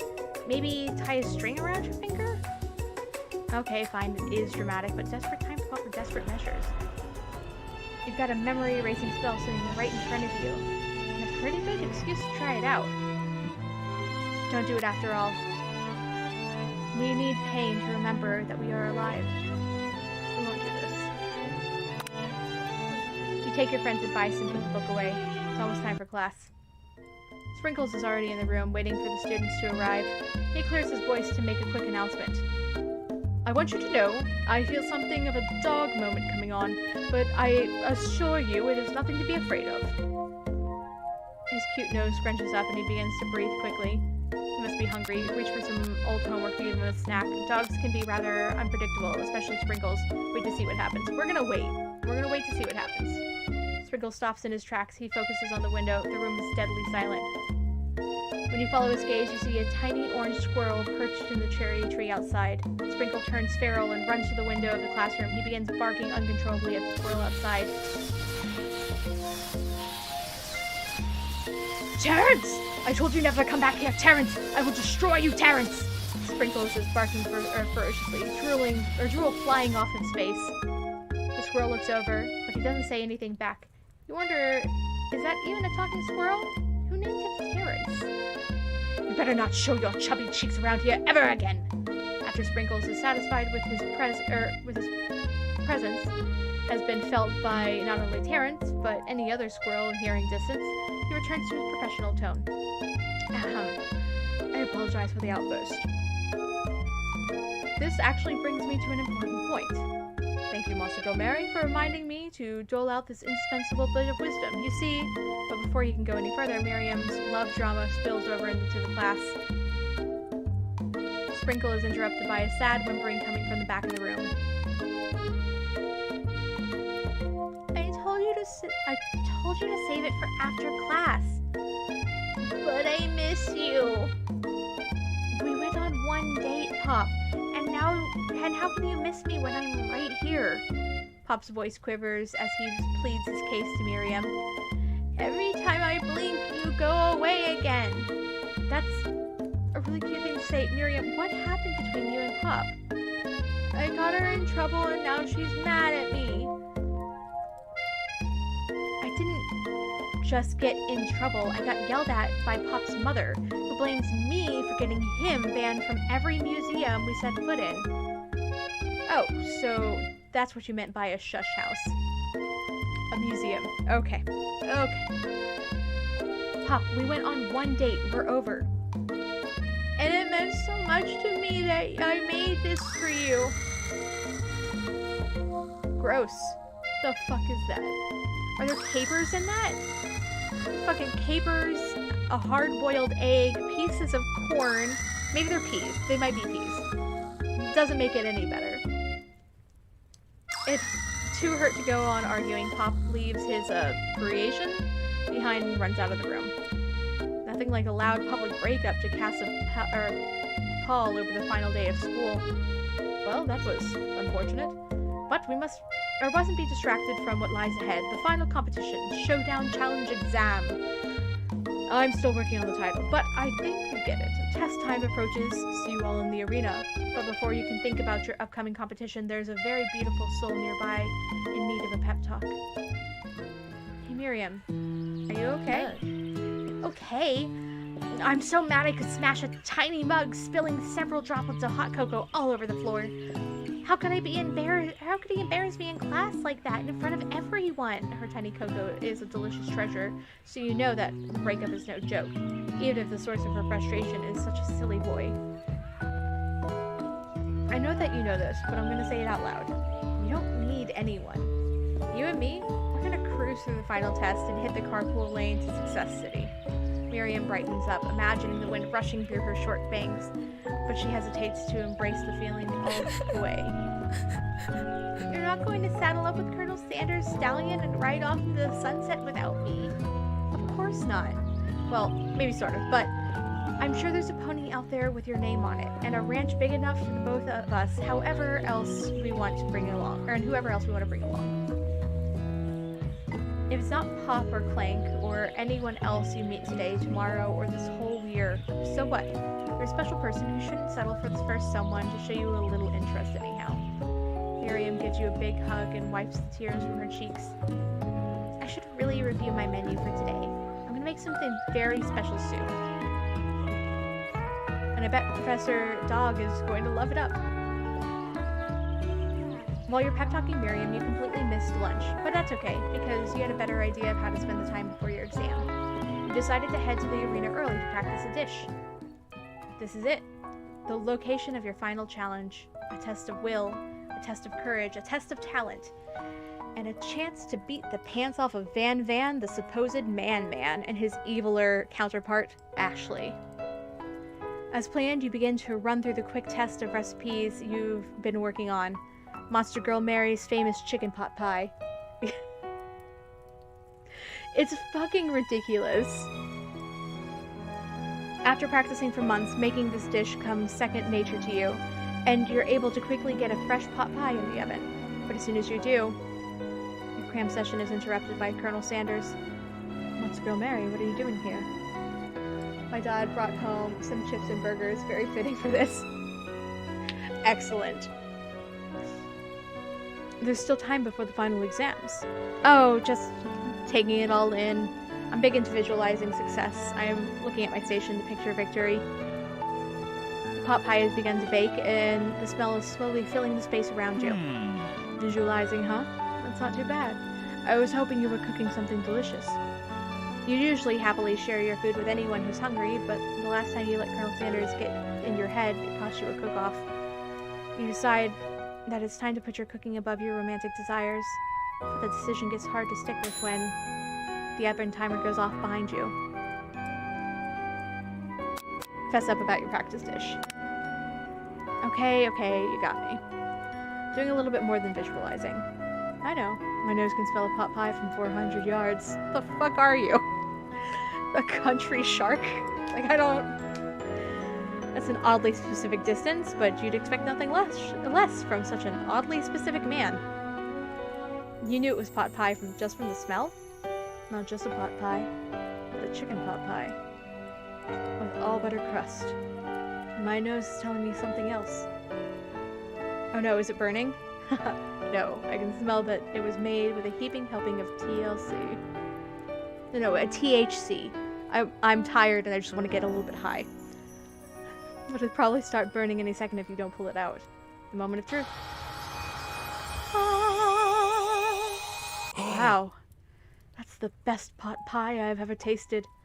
I've always loved country cooking, and I could eat this all day. There's no time left. The final showdown is about to begin. Sprinkle lays down the ground rules. There are no rules!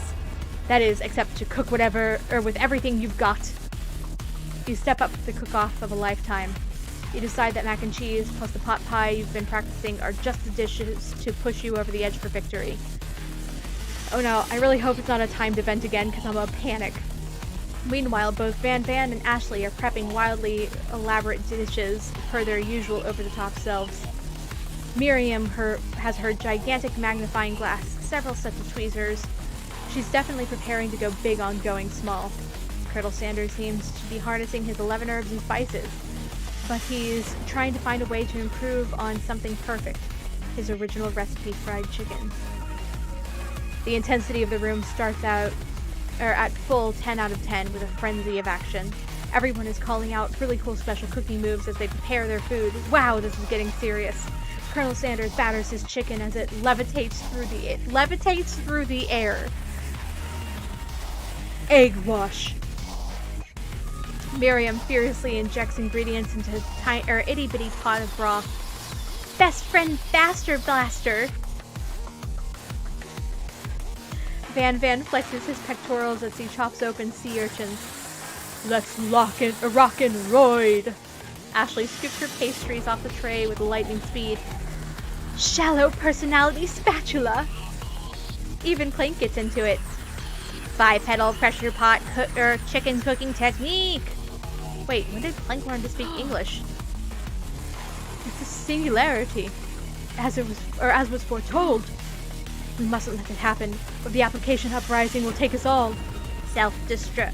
Van Van quickly unplugs Clank and rolls him out into the back door of the arena. As you frantically prepare your dish, you notice Ashley has her spellbook out.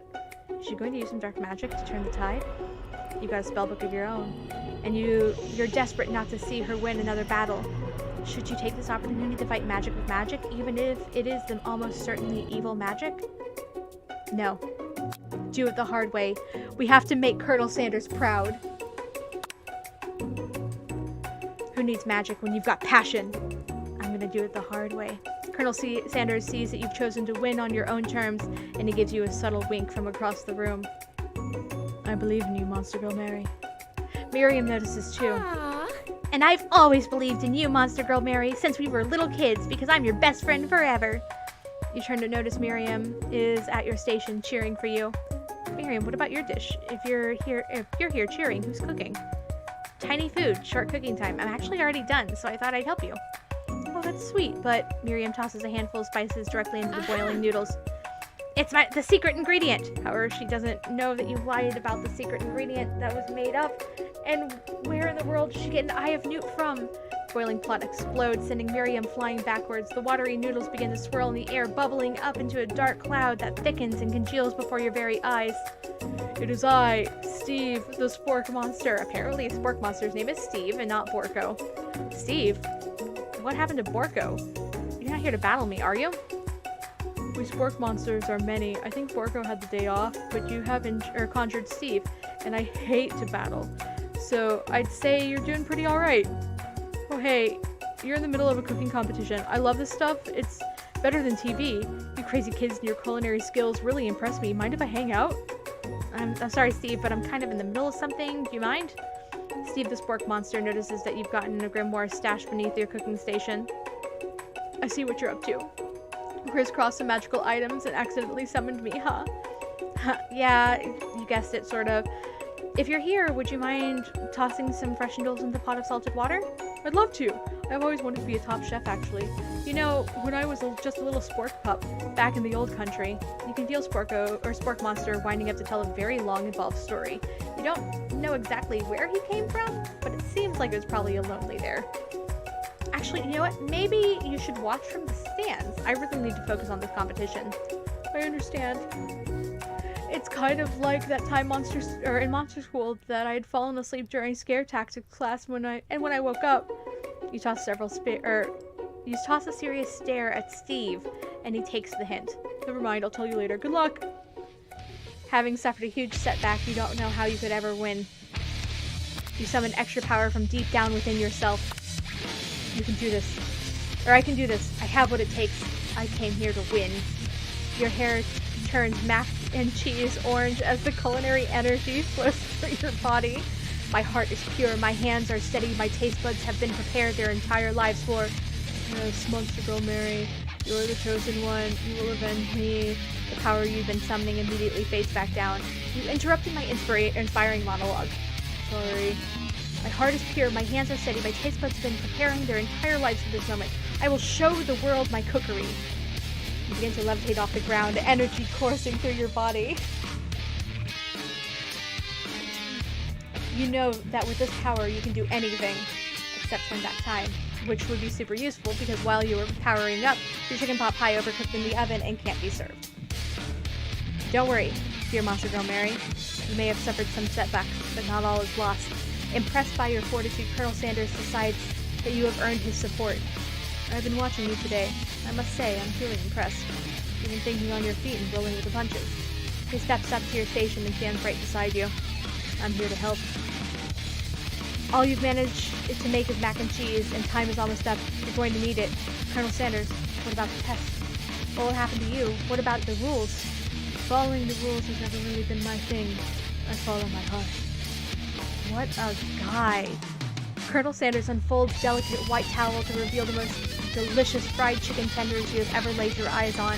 Besides, sometimes unexpected combinations can have surprising effects that surpass the individual efforts. Are you suggesting, if we combine forces, we can form the perfect food union? Stop distracting Monster Girl Mary. They're trying to cook, right? Time's up, students. The time expired. It's the moment everyone has been waiting for. You must now prepare to present your dishes. A handful of students stand tall, but the class seems incomplete. It seems we're missing some students. Pop? Clank? From off-screen, you hear a pure and innocent giggle that can only come from one student. I'm flying! It sounds like it's coming from the broom closet over there. Miriam, would you mind? Inside the closet, you see Pop hanging on a broom hook by the elastic of his underpants. Oh my god. Pop, get down from there right now. Let me guess, did Van have something to do with this? When someone asks for a wedgie, who am I to refuse? I thought a wedgie was a salad. It looks like Pop is eliminated from the challenge, seeing how he didn't cook anything. I can't feel my legs. May I be excused? Sure. You kids and your pranks. I must say, it's not the worst prank in UCSAL history, but it's not exactly yearbook material. Wait a second. Pranks. Clank! Where did the pressure cooker roll off to? You wait to hear a signature whirl, beep, or other onomatopoeia, but there is none. Somehow he must have gotten unplugged. I guess we'll have to figure that out later.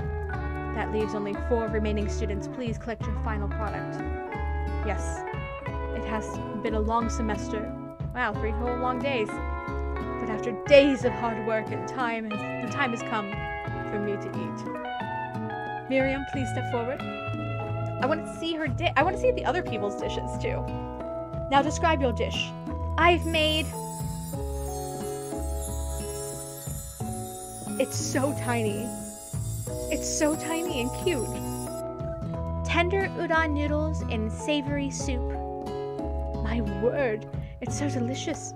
Is it a teeny tiny Narutomaki I spy afloat the itsy bitsy bowl? Yes, chef.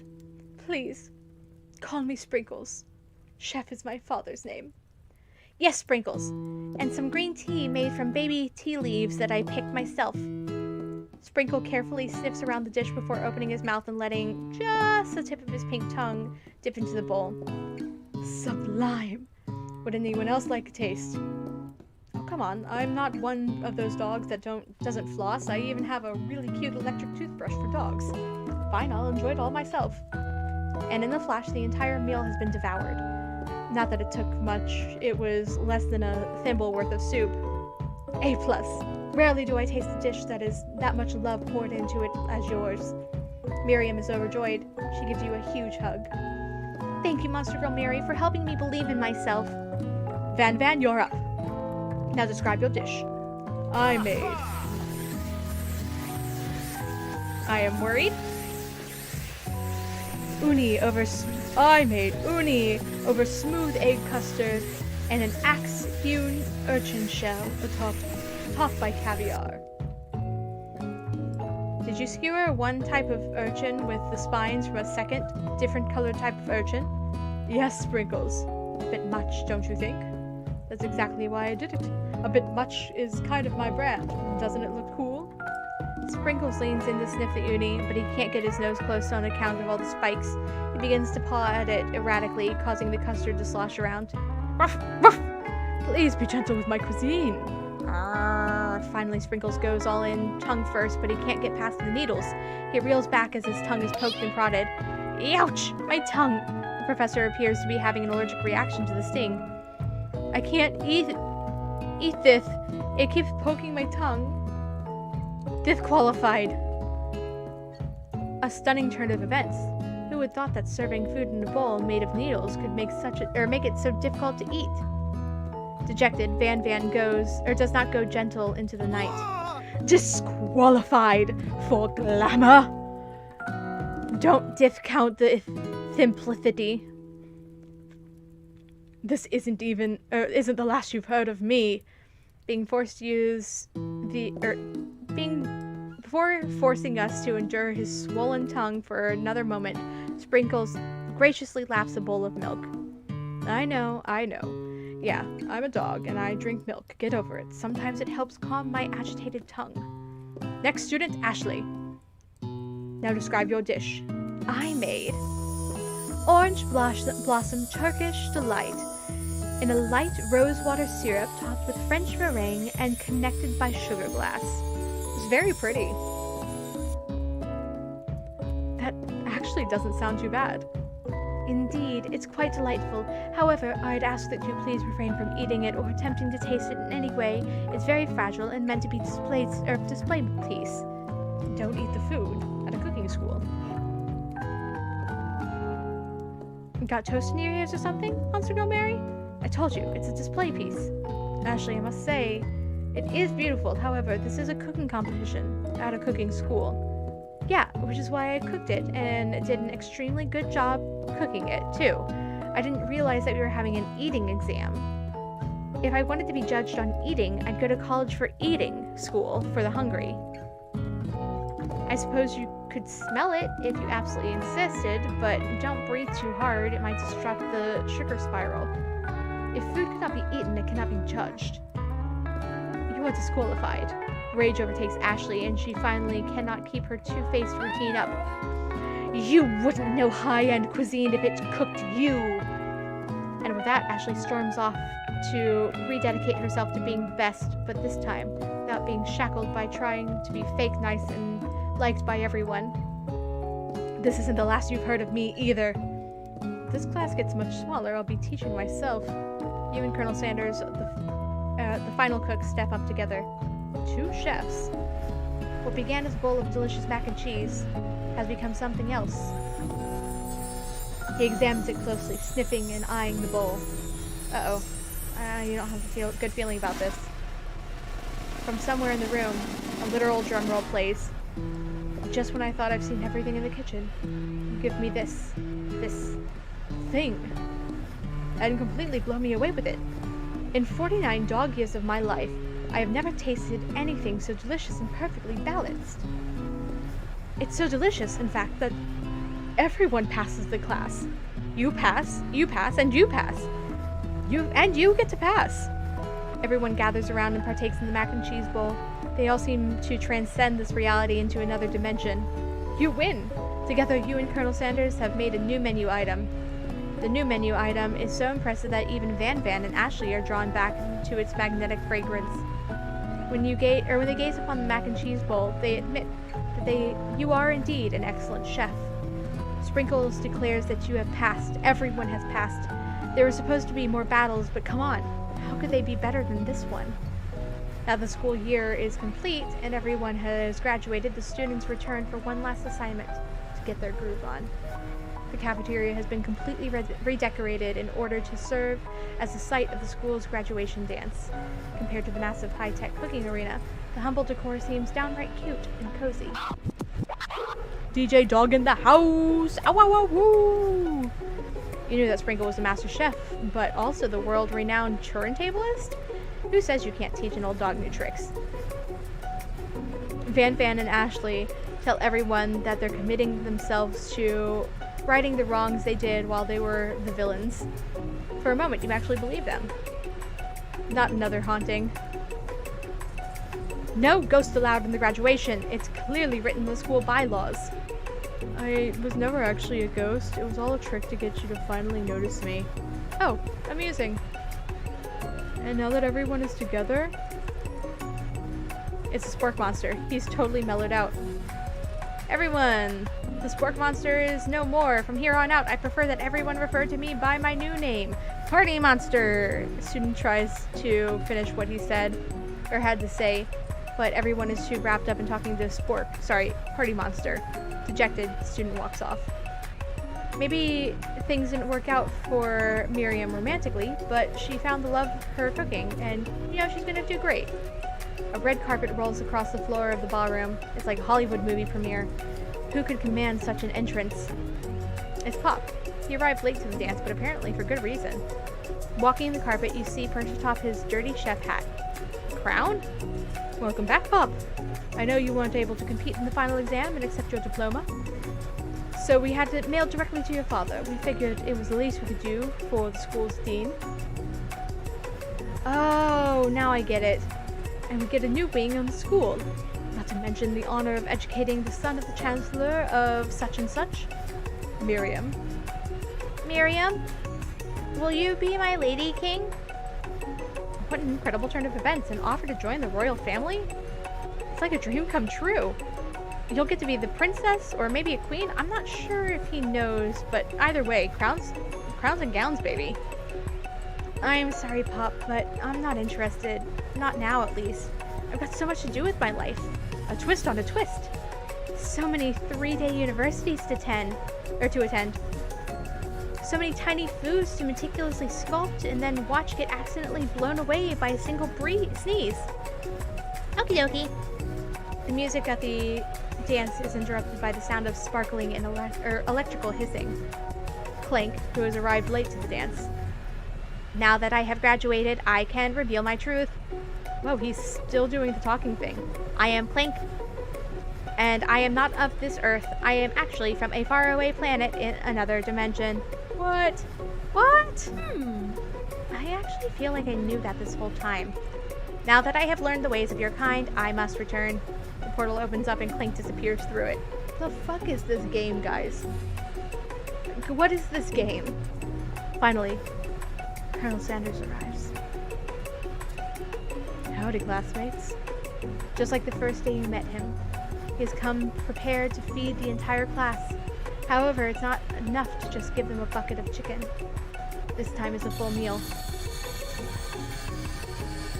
I didn't get to be the most famous chicken man in the history of chicken and man by not reminding people to go out and buy my chicken. The end? No, it's not the end. As everyone feasts on their delicious chicken dinner, Colonel Sanders finds you sitting at the edge of the dance floor. Monster Girl Mary, what are you doing sitting alone? Oh, you know, just waiting for the right person to ask me to dance. I wonder, might you tell me, what are the qualities that you would expect to find in such a lucky person? Fucking... what the fuck? Off the top of my head, oh, I don't know. A spicy musk, a tidy goatee, a degree from a University of Cooking School Academy of Learning, just to name a few. It's truly my lucky day. Would you dance with me? Yes, I would love to. As you glide across the dance floor, hand in hand with Colonel Sanders, the future stretches out in front of you. And once my 100th franchise is open and running, I'll be ready to take a day off, and I'll be glad to spend it together with you, Monster Girl Mary. Yay, capitalism. How sweet. We'll work together and play together. Colonel Sanders stops dead in his tracks. Work together? Well, I think this is something I'll just need to do by myself. But who will help you run your restaurant? I don't believe I need help. Besides, based on your time at school here, do you really think that running a restaurant is the best path forward? Could it be you found a love connection but failed to earn Colonel Sanders' respect as a chef? Can you live with only half of him? Will you be able to endure sharing him with his other love? The life of an entrepreneur? I suppose I could enroll in pastry school. Oh, my dear Monster Girl Mary, I'm sure that you'll find your place eventually. And along the way, you'll have me by your side. The end! I could play again and try to get another happy ending. Like, I could get the actual happy ending. But I'm good. I'm good. It's KFC, guys. The ending credits scene.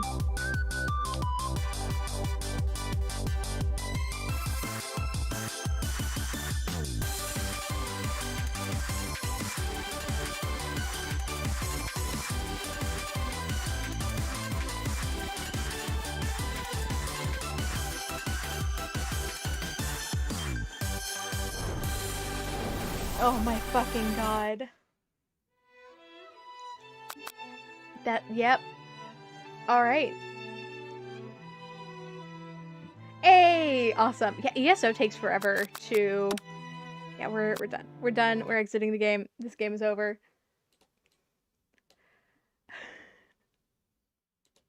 Yeah, ESO takes forever. That's not the one I wanted to get up and running. So congratulations on getting it downloaded, because yeah, it's a lot of information. Have you gotten a chance to play it at all?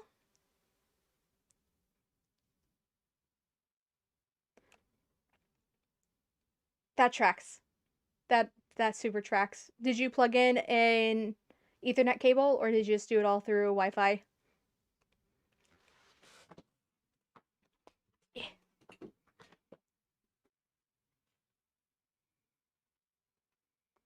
I'm not gonna lie, guys. I kind of miss being over on Twitch, just because like there's more interactiveness available that way.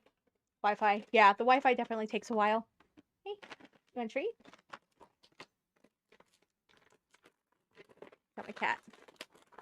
Hey, over here. You come here. Hey, come on. Yeah, come here. Hey. Come on. Up. All the way. There you go.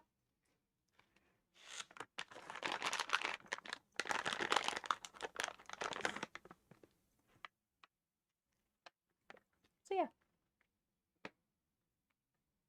Let's see. I'm thinking Saturday my time, which would be about Friday afternoon for you. I know all of this week, like, no more. You got two. You got two. That's it. I know Friday I will be prepping for D&D, because we have the first Strahd game happening. But please tell me all about it when I get to see you next. Yeah? Okay. Good. There we go. Come on. Struggle bus over here. But yeah. What are you doing? You don't know what you're doing? I got treats for him, which means that I can get him to come over rather than having to get up to go get him, which is nice. And he'll do tricks for treats. So I'll have a new channel point on Twitch when we get back to Twitch. Come on. Come here. Hey, psst. Hey, come on. Up here. Nope. Can you come up here? Come up. There we go. Unfortunately, he'll be a big pain in the butt whenever I give him treats afterwards. Oh, are you streaming it? I didn't realize you were actually streaming ESO. Heck yeah. Oh man, absolutely tell me when you go live. Post it on the thing, and I will lurk. I thought you were just going to play it. But yeah, I would super be down to lurk while you play and stream.